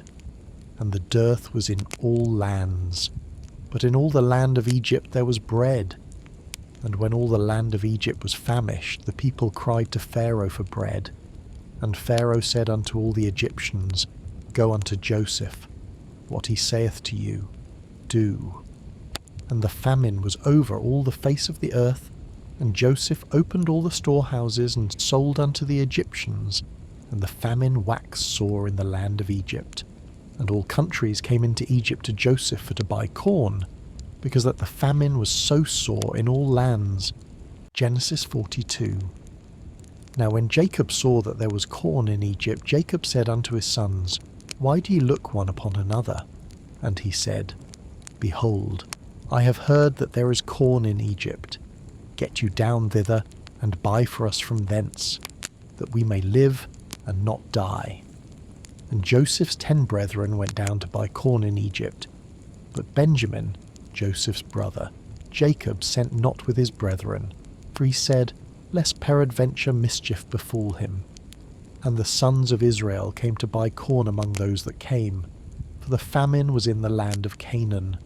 And Joseph was the governor over the land, and he it was that sold to all the people of the land. And Joseph's brethren came and bowed down themselves before him with their faces to the earth. And Joseph saw his brethren, and he knew them, but made himself strange unto them, and spake roughly unto them. And he said unto them, Whence come ye? And they said, From the land of Canaan to buy food. And Joseph knew his brethren, but they knew not him. And Joseph remembered the dreams which he dreamed of them, and said unto them, Ye are spies, to see the nakedness of the land ye are come. And they said unto him, Nay, my lord, but to buy food are thy servants come. We are all one man's sons. We are true men, thy servants are no spies. And he said unto them, Nay, but to see the nakedness of the land ye are come. And they said, Thy servants are 12 brethren, the sons of one man in the land of Canaan. And behold, the youngest is this day with our father, and one is not. And Joseph said unto them, That is it that I spake unto you, saying, Ye are spies. Hereby ye shall be proved. By the life of Pharaoh ye shall not go forth hence, except your youngest brother come hither. Send one of you, and let him fetch your brother, and ye shall be kept in prison, that your words may be proved, whether there be any truth in you, or else by the life of Pharaoh surely ye are spies. And he put them all together into ward 3 days. And Joseph said unto them the 3rd day, This do and live, for I fear God. If ye be true men, let one of your brethren be bound in the house of your prison. Go ye carry corn for the famine of your houses, but bring your youngest brother unto me. So shall your words be verified, and ye shall not die. And they did so. And they said one to another, We are verily guilty concerning our brother, in that we saw the anguish of his soul when he besought us, and we would not hear. Therefore is this distress come upon us. And Reuben answered them, saying, Spake I not unto you, saying, Do not sin against the child, and ye would not hear? Therefore, behold, also his blood is required. And they knew not that Joseph understood them, for he spake unto them by an interpreter. And he turned himself about from them and wept, and returned to them again, and communed with them, and took from them Simeon, and bound him before their eyes. Then Joseph commanded to fill their sacks with corn, and to restore every man's money into his sack, and to give them provision for the way. And thus did he unto them. And they laded their asses with the corn, and departed thence. And as one of them opened his sack to give his ass provender in the inn, he espied his money. For behold, it was in his sack's mouth. And he said unto his brethren, My money is restored, and lo, it is even in my sack. And their heart failed them, and they were afraid, saying one to another, What is this that God hath done unto us? And they came unto Jacob their father unto the land of Canaan, and told him all that befell unto them, saying, The man, who is the lord of the land, spake roughly to us, and took us for spies of the country. And we said unto him, We are true men, we are no spies. We be 12 brethren, sons of our father, one is not. and the youngest is this day with our father in the land of Canaan. And the man, the lord of the country, said unto us, Hereby shall I know that ye are true men. Leave one of your brethren here with me, and take food for the famine of your households, and be gone. And bring your youngest brother unto me. Then shall I know that ye are no spies, but that ye are true men. So will I deliver you your brother, and ye shall traffic in the land. And it came to pass, as they emptied their sacks, that, behold, every man's bundle of money was in his sack. And when both they and their father saw the bundles of money, they were afraid. And Jacob their father said unto them, Me have ye bereaved of my children. Joseph is not, and Simeon is not, and ye will take Benjamin away. All these things are against me. And Reuben spake unto his father, saying, Slay my 2 sons, if I bring him not to thee. Deliver him into my hand, and I will bring him to thee again. And he said, My son shall not go down with you, for his brother is dead, and he is left alone. If mischief befall him by the way in the which ye go, then shall ye bring down my grey hairs with sorrow to the grave. Genesis 43. And the famine was sore in the land. And it came to pass, when they had eaten up the corn which they had brought out of Egypt, their father said unto them, Go again, buy us a little food. And Judah spake unto him, saying, The man did solemnly protest unto us, saying, Ye shall not see my face, except your brother be with you. If thou wilt send our brother with us, we will go down and buy thee food. But if thou wilt not send him, we will not go down. For the man said unto us, Ye shall not see my face, except your brother be with you. And Israel said, Wherefore dealt ye so ill with me, as to tell the man whether ye had yet a brother? And they said, The man asked us straitly of our state and of our kindred, saying, Is your father yet alive? Have ye another brother? And we told him according to the tenor of these words. Could we certainly know that he would say, Bring your brother down? And Judah said unto Israel his father, Send the lad with me, and we will arise and go, that we may live and not die, both we and thou, and also our little ones. I will be surety for him, of my hand shalt thou require him. If I bring him not unto thee and set him before thee, then let me bear the blame for ever. For except we had lingered, surely now we had returned this second time. And their father Israel said unto them, If it must be so now, do this. Take of the best fruits in the land in your vessels, and carry down the man a present, a little balm and a little honey, spices and myrrh, nuts and almonds. And take double money in your hand, and the money that was brought again in the mouth of your sacks, carry it again in your hand. Peradventure it was an oversight.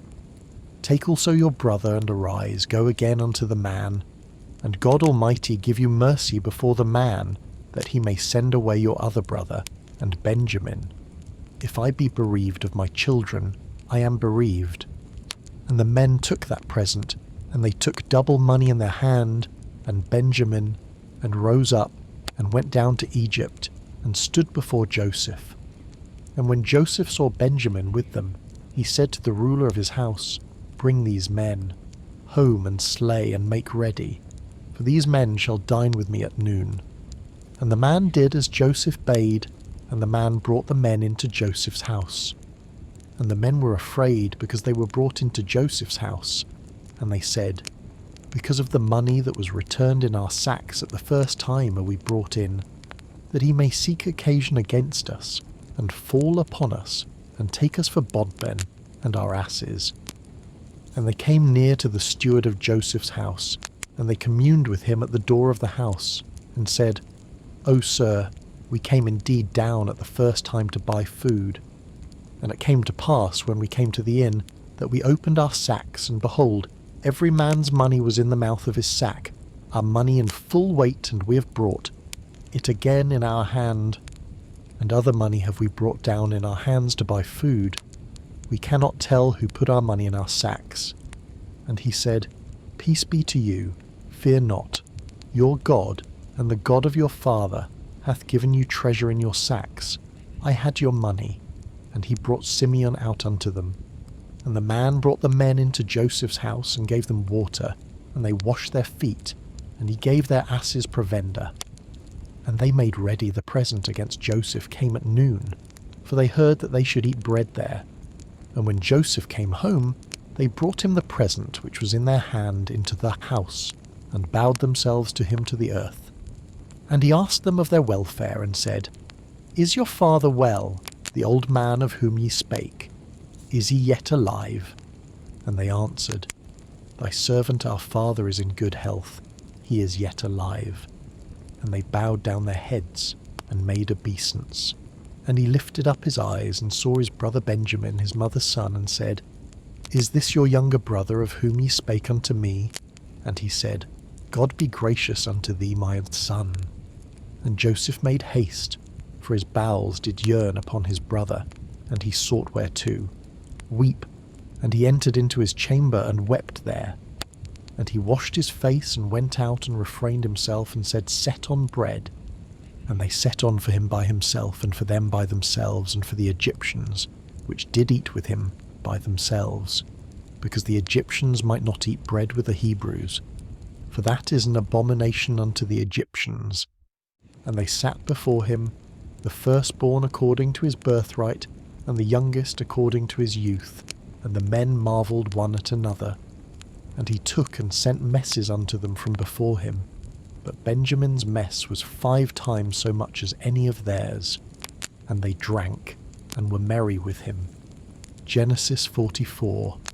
And he commanded the steward of his house, saying, Fill the men's sacks with food, as much as they can carry, and put every man's money in his sack's mouth, and put my cup, the silver cup, in the sack's mouth of the youngest, and his corn money.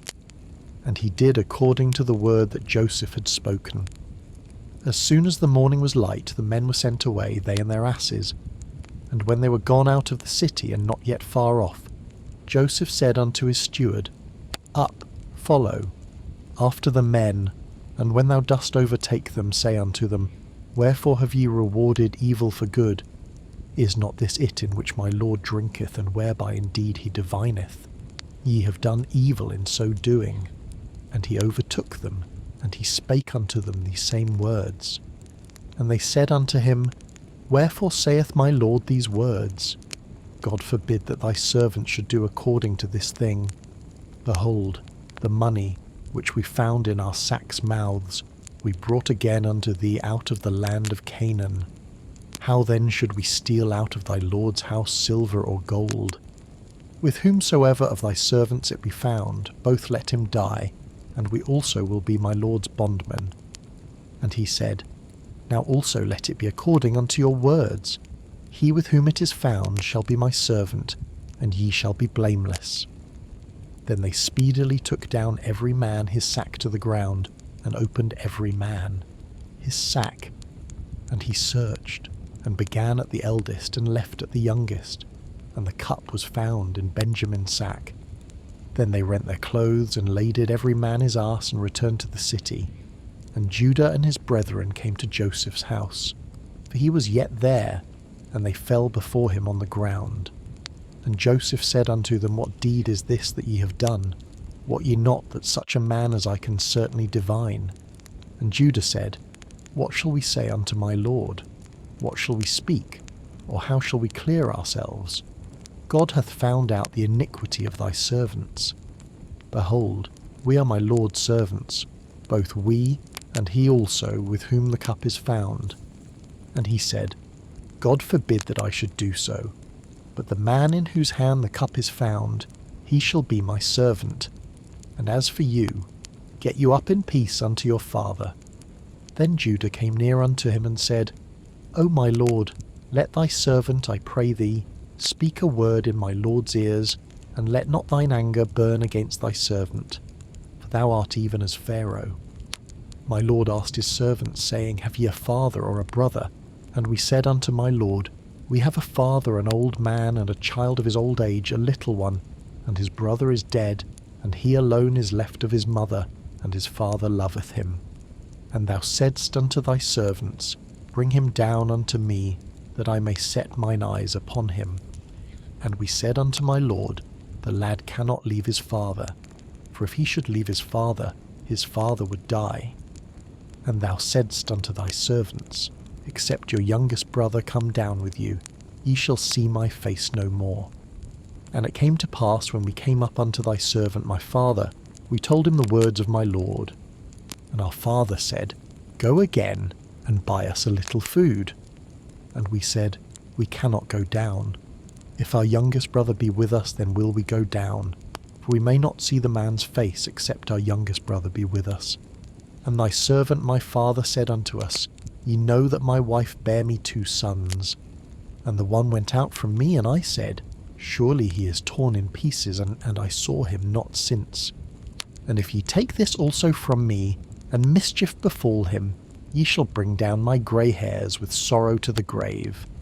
Now therefore, when I come to thy servant my father, and the lad be not with us, seeing that his life is bound up in the lad's life, it shall come to pass, when he see that the lad is not with us, that he will die. And thy servant shall bring down the grey hairs of thy servant our father with sorrow to the grave. For thy servant became surety for the lad unto my father, saying, If I bring him not unto thee, then I shall bear the blame to my father for ever. Now therefore I pray thee, let thy servant abide instead of the lad a bondman to my lord, and let the lad go up with his brethren. For how shall I go up to my father, and the lad be not with me, lest peradventure I see the evil that shall come on my father? Genesis 45. Then Joseph could not refrain himself before all them that stood by him, and he cried, Cause every man to go out from me. And there stood no man with him, while Joseph made himself known unto his brethren. And he wept aloud, and the Egyptians and the house of Pharaoh heard. And Joseph said unto his brethren, I am Joseph, doth my father yet live? And his brethren could not answer him, for they were troubled at his presence. And Joseph said unto his brethren, Come near to me, I pray you. And they came near. And he said, I am Joseph your brother, whom ye sold into Egypt. Now therefore be not grieved nor angry with yourselves that ye sold me hither, for God did send me before you to preserve life.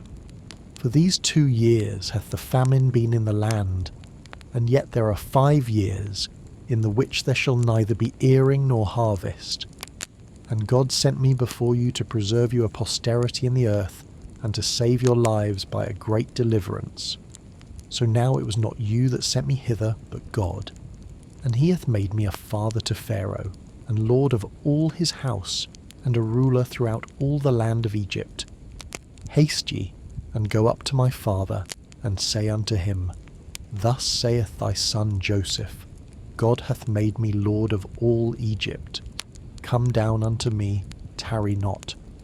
And thou shalt dwell in the land of Goshen, and thou shalt be near unto me, thou and thy children, and thy children's children, and thy flocks, and thy herds, and all that thou hast.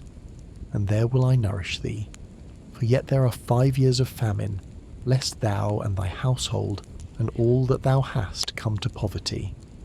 And behold, your eyes see, and the eyes of my brother Benjamin, that it is my mouth that speaketh unto you. And ye shall tell my father of all my glory in Egypt, and of all that ye have seen, and ye shall haste and bring down my father hither. And he fell upon his brother Benjamin's neck and wept, and Benjamin wept upon his neck. Moreover he kissed all his brethren and wept upon them, and after that his brethren talked with him. And the fame thereof was heard in Pharaoh's house, saying, Joseph's brethren are come, and it pleased Pharaoh well, and his servants. And Pharaoh said unto Joseph, Say unto thy brethren, This do ye, lade your beasts, and go, get you unto the land of Canaan, and take your father and your households, and come unto me, and I will give you the good of the land of Egypt, and ye shall eat the fat of the land. Now thou art commanded, this do ye, take you wagons out of the land of Egypt for your little ones and for your wives, and bring your father, and come. Also regard not your stuff, for the good of all the land of Egypt is yours. And the children of Israel did so. And Joseph gave them wagons, according to the commandment of Pharaoh, and gave them provision for the way. To all of them he gave each man changes of raiment, but to Benjamin he gave 300 pieces of silver and 5 changes of raiment. And to his father he sent after this manner 10 asses laden with the good things of Egypt, and 10 she-asses laden with corn and bread and meat for his father by the way. So he sent his brethren away, and they departed. And he said unto them, See that ye fall not out by the way. And they went up out of Egypt, and came into the land of Canaan unto Jacob their father, and told him, saying, Joseph is yet alive, and he is governor over all the land of Egypt. And Jacob's heart fainted, for he believed them not. And they told him all the words of Joseph, which he had said unto them. And when he saw the wagons which Joseph had sent to carry him, the spirit of Jacob their father revived. And Israel said, It is enough. Joseph my son is yet alive. I will go and see him before I die. Genesis 46. And Israel took his journey with all that he had, and came to Beersheba, and offered sacrifices unto the God of his father Isaac. And God spake unto Israel in the visions of the night, and said, Jacob, Jacob. And he said, Here am I. And he said, I am God, the God of thy father. Fear not to go down into Egypt, for I will there make of thee a great nation. I will go down with thee into Egypt, and I will also surely bring thee up again, and Joseph shall put his hand upon thine eyes. And Jacob rose up from Beersheba, and the sons of Israel carried Jacob their father, and their little ones, and their wives, in the wagons which Pharaoh had sent to carry him. And they took their cattle and their goods, which they had gotten in the land of Canaan, and came into Egypt, Jacob and all his seed with him, his sons and his sons' sons with him, his daughters and his sons' daughters, and all his seed brought he with him into Egypt. And these are the names of the children of Israel which came into Egypt, Jacob and his sons: Reuben, Jacob's firstborn, and the sons of Reuben, Hanok and Phalu and Hezron and Carmi, and the sons of Simeon, Jemuel and Jamin and Ohad and Jachin and Zohar and Shaul the son of a Canaanitish woman, and the sons of Levi, Gershon, Kohath and Merari, and the sons of Judah, and Onan, and Shelah, and Phares, and Zerah. But and Onan died in the land of Canaan, and the sons of Phares were Hezron and Hamel, and the sons of Issachar, Tola, and Phuvah, and Job, and Shimron, and the sons of Zebulun, Sered, and Elon, and Jaleel. These be the sons of Leah, which she bare unto Jacob in Padanaram, with his daughter Dinah. All the souls of his sons and his daughters were 33. And the sons of Gad, Ziphion, and Haggi, Shuni, and Esbon, Eri, and Arodi, and Areli. And the sons of Asher, Jimnah, and Ishua, and Isui, and Beriah, and Serah their sister, and the sons of Beriah, Heber, and Malchiel. These are the sons of Zilpah, whom Laban gave to Leah his daughter, and these she bare unto Jacob, even 16 souls. The sons of Rachel Jacob's wife, Joseph and Benjamin. And unto Joseph in the land of Egypt were born Manasseh and Ephraim, which Asenath the daughter of Potipherah priest of On bare unto him. And the sons of Benjamin were Bela and Becher, and Ashbel, Gera, and Naaman, Ahi, and Rosh, Muppim, and Huppim, and Ard. These are the sons of Rachel, which were born to Jacob. All the souls were 14. And the sons of Dan, Hushim, and the sons of Naphtali, Jaziel, and Guni, and Jezer, and Shillem.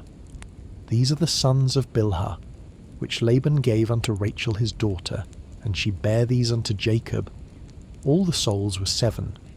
All the souls that came with Jacob into Egypt, which came out of his loins, besides Jacob's sons' wives, all the souls were 66. And the sons of Joseph, which were born him in Egypt, were 2 souls. All the souls of the house of Jacob, which came into Egypt, were 70.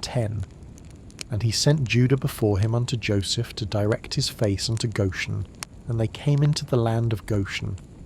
And Joseph made ready his chariot and went up to meet Israel his father, to Goshen, and presented himself unto him. And he fell on his neck and wept on his neck a good while. And Israel said unto Joseph, Now let me die, since I have seen thy face, because thou art yet alive. And Joseph said unto his brethren and unto his father's house, I will go up and show Pharaoh, and say unto him, My brethren and my father's house, which were in the land of Canaan, are come unto me. And the men are shepherds, for their trade hath been to feed cattle, and they have brought their flocks and their herds, and all that they have. And it shall come to pass, when Pharaoh shall call you, and shall say, What is your occupation? That ye shall say, Thy servant's trade hath been about cattle from our youth even until now, both we and also our fathers, that ye may dwell in the land of Goshen, for every shepherd is an abomination unto the Egyptians. Genesis 47. Then Joseph came and told Pharaoh and said, My father and my brethren and their flocks and their herds and all that they have are come out of the land of Canaan, and behold, they are in the land of Goshen. And he took some of his brethren, even 5 men, and presented them unto Pharaoh. And Pharaoh said unto his brethren, What is your occupation? And they said unto Pharaoh, Thy servants are shepherds, both we and also our fathers. They said moreover unto Pharaoh, For to sojourn in the land are we come, for thy servants have no pasture for their flocks, for the famine is sore in the land of Canaan. Now therefore, we pray thee, let thy servants dwell in the land of Goshen. And Pharaoh spake unto Joseph, saying, Thy father and thy brethren are come unto thee. The land of Egypt is before thee. In the best of the land make thy father and brethren to dwell. In the land of Goshen let them dwell.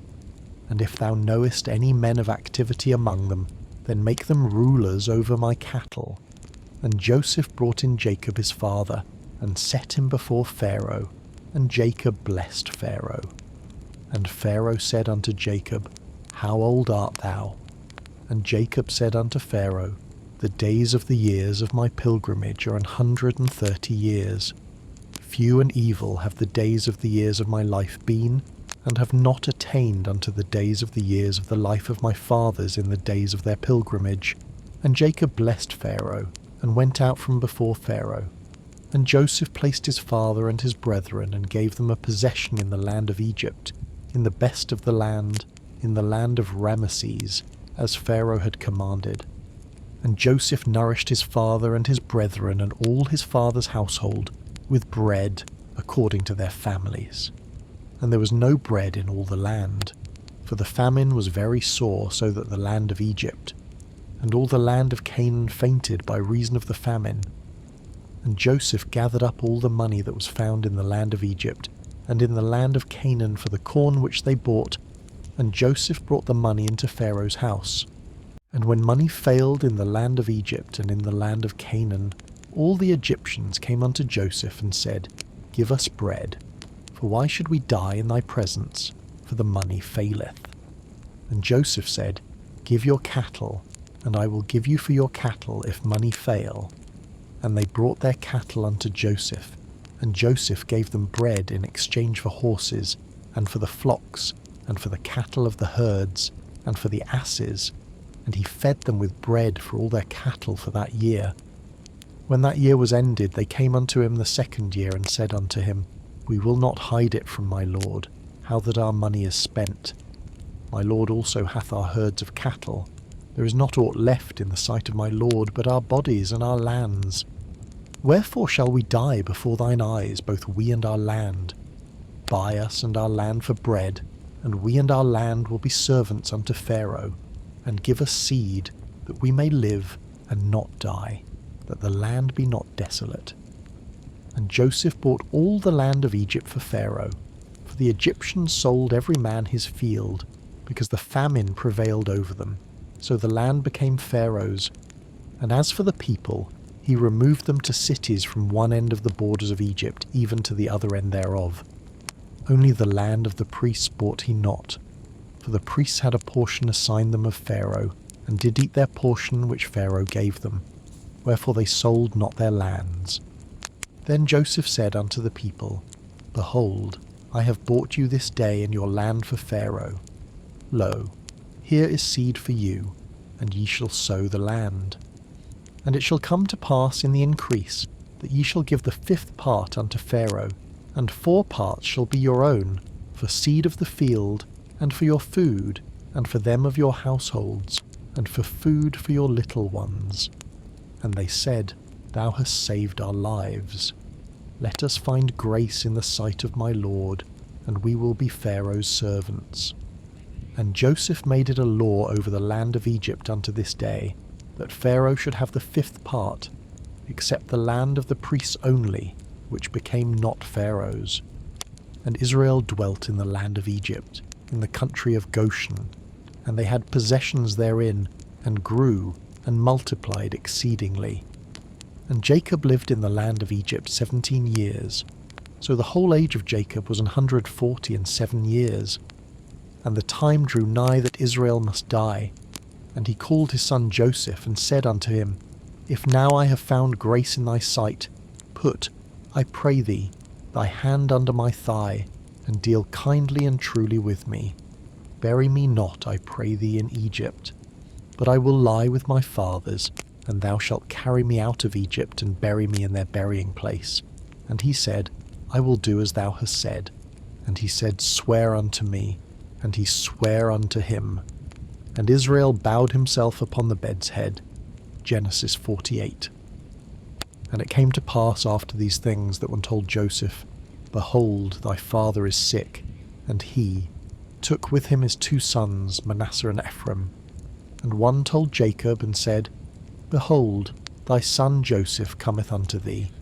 And Israel strengthened himself, and sat upon the bed. And Jacob said unto Joseph, God Almighty appeared unto me at Luz in the land of Canaan, and blessed me, and said unto me, Behold, I will make thee fruitful, and multiply thee, and I will make of thee a multitude of people, and will give this land to thy seed after thee for an everlasting possession. And now thy 2 sons, Ephraim and Manasseh, which were born unto thee in the land of Egypt before I came unto thee into Egypt, are mine. As Reuben and Simeon, they shall be mine. And thy issue, which thou begettest after them, shall be thine, and shall be called after the name of their brethren in their inheritance. And as for me, when I came from Padan, Rachel died by me in the land of Canaan in the way, when yet there was but a little way to come unto Ephrath, and I buried her there in the way of Ephrath. The same is Bethlehem. And Israel beheld Joseph's sons, and said, Who are these?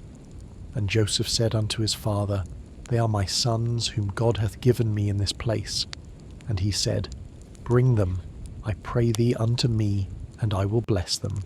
Now the eyes of Israel were dim for age, so that he could not see.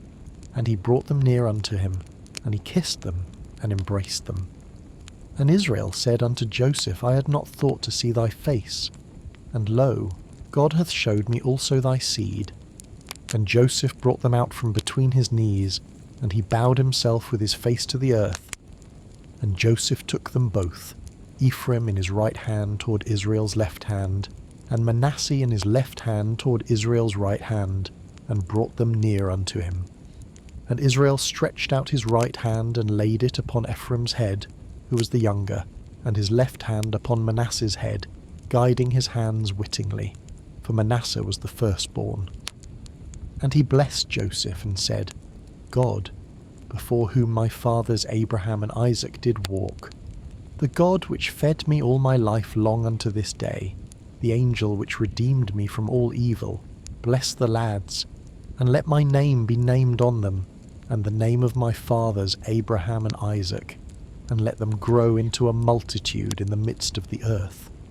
And when Joseph saw that his father laid his right hand upon the head of Ephraim, it displeased him, and he held up his father's hand to remove it from Ephraim's head unto Manasseh's head. And Joseph said unto his father, Not so, my father, for this is the firstborn. Put thy right hand upon his head. And his father refused, and said, I know it, my son, I know it. He also shall become a people, and he also shall be great. but truly his younger brother shall be greater than he, and his seed shall become a multitude of nations. And he blessed them that day, saying, In thee shall Israel bless, saying, God make thee as Ephraim and as Manasseh. And he set Ephraim before Manasseh. And Israel said unto Joseph, Behold, I die, but God shall be with you, and bring you again unto the land of your fathers. Moreover, I have given to thee one portion above thy brethren, which I took out of the hand of the Amorite with my sword and with my bow. Genesis 49. And Jacob called unto his sons, and said, Gather yourselves together, that I may tell you that which shall befall you in the last days. Gather yourselves together, and hear, ye sons of Jacob, and hearken unto Israel your father. Reuben, thou art my firstborn, my might, and the beginning of my strength, the excellency of dignity, and the excellency of power. Unstable as water thou shalt not excel, because thou wentest up to thy father's bed, then defiledest thou it. He went up to my couch. Simeon and Levi are brethren, instruments of cruelty are in their habitations. O my soul, come not thou into their secret, unto their assembly, mine honour. Be not thou united, for in their anger they slew a man, and in their self-will they digged down a wall. Cursed be their anger, for it was fierce, and their wrath, for it was cruel. I will divide them in, Jacob, and scatter them in Israel. Judah, thou art he whom thy brethren shall praise. Thy hand shall be in the neck of thine enemies. Thy father's children shall bow down before thee. Judah is a lion's whelp. From the prey, my son, thou art gone up. He stooped down, he couched as a lion, and as an old lion. Who shall rouse him up? The sceptre shall not depart from Judah, nor a lawgiver from between his feet, until Shiloh come, and unto him shall the gathering of the people be. Binding his foal unto the vine, and his ass's colt unto the choice vine. He washed his garments in wine, and his clothes in the blood of grapes. His eyes shall be red with wine, and his teeth white with milk. Zebulun shall dwell at the haven of the sea, and he shall be for an haven of ships, and his border shall be unto Zidon. Issachar is a strong ass couching down between two burdens.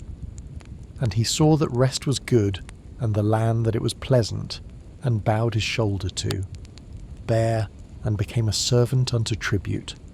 Dan shall judge his people, as one of the tribes of Israel. Dan shall be a serpent by the way, an adder in the path, that biteth the horse heels, so that his rider shall fall backward.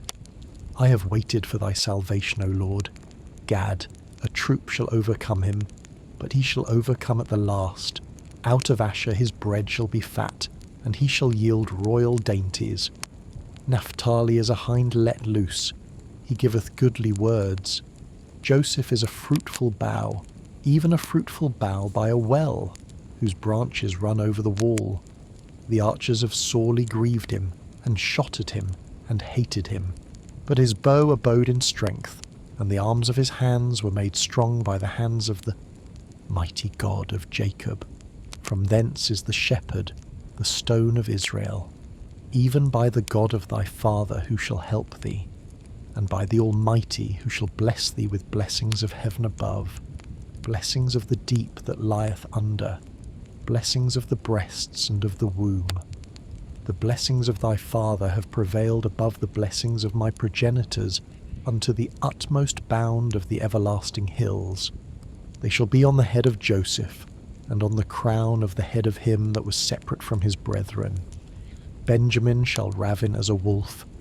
In the morning he shall devour the prey, and at night he shall divide the spoil.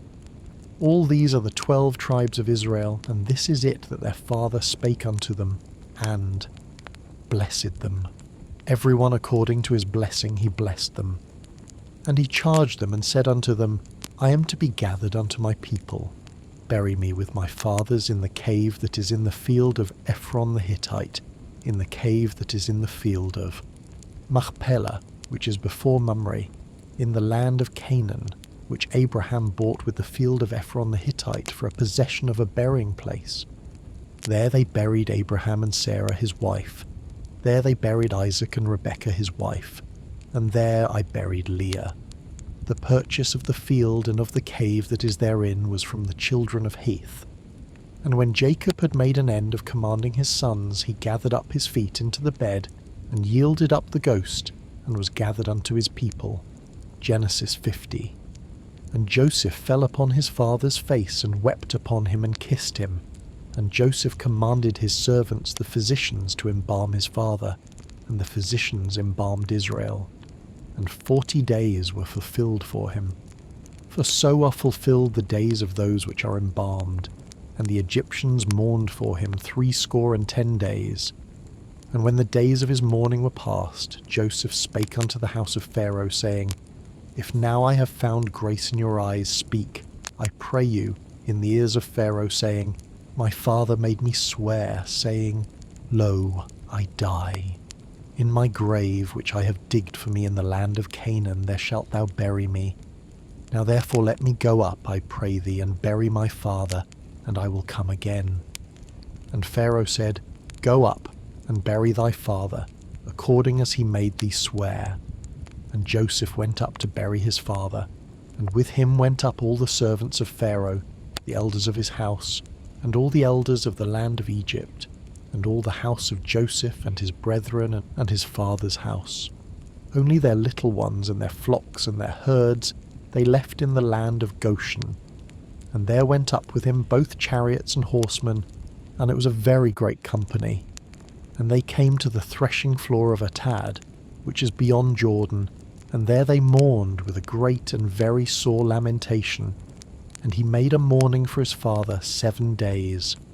And when the inhabitants of the land, the Canaanites, saw the mourning in the floor of Atad, they said, This is a grievous mourning to the Egyptians. Wherefore the name of it was called Abel Mizraim, which is beyond Jordan. And his sons did unto him according as he commanded them. For his sons carried him into the land of Canaan, and buried him in the cave of the field of Machpelah, which Abraham bought with the field for a possession of a burying place of Ephron the Hittite before Mamre. And Joseph returned into Egypt, he and his brethren, and all that went up with him to bury his father, after he had buried his father. And when Joseph's brethren saw that their father was dead, they said, Joseph will peradventure hate us, and will certainly requite us all the evil which we did unto him. And they sent a messenger unto Joseph, saying, Thy father did command before he died, saying, So shall ye say unto Joseph, Forgive, I pray thee now, the trespass of thy brethren and their sin, for they did unto thee evil. And now, we pray thee, forgive the trespass of the servants of the God of thy father. And Joseph wept when they spake unto him. And his brethren also went and fell down before his face. And they said, Behold, we be thy servants. And Joseph said unto them, Fear not, for am I in the place of God? But as for you, ye thought evil against me.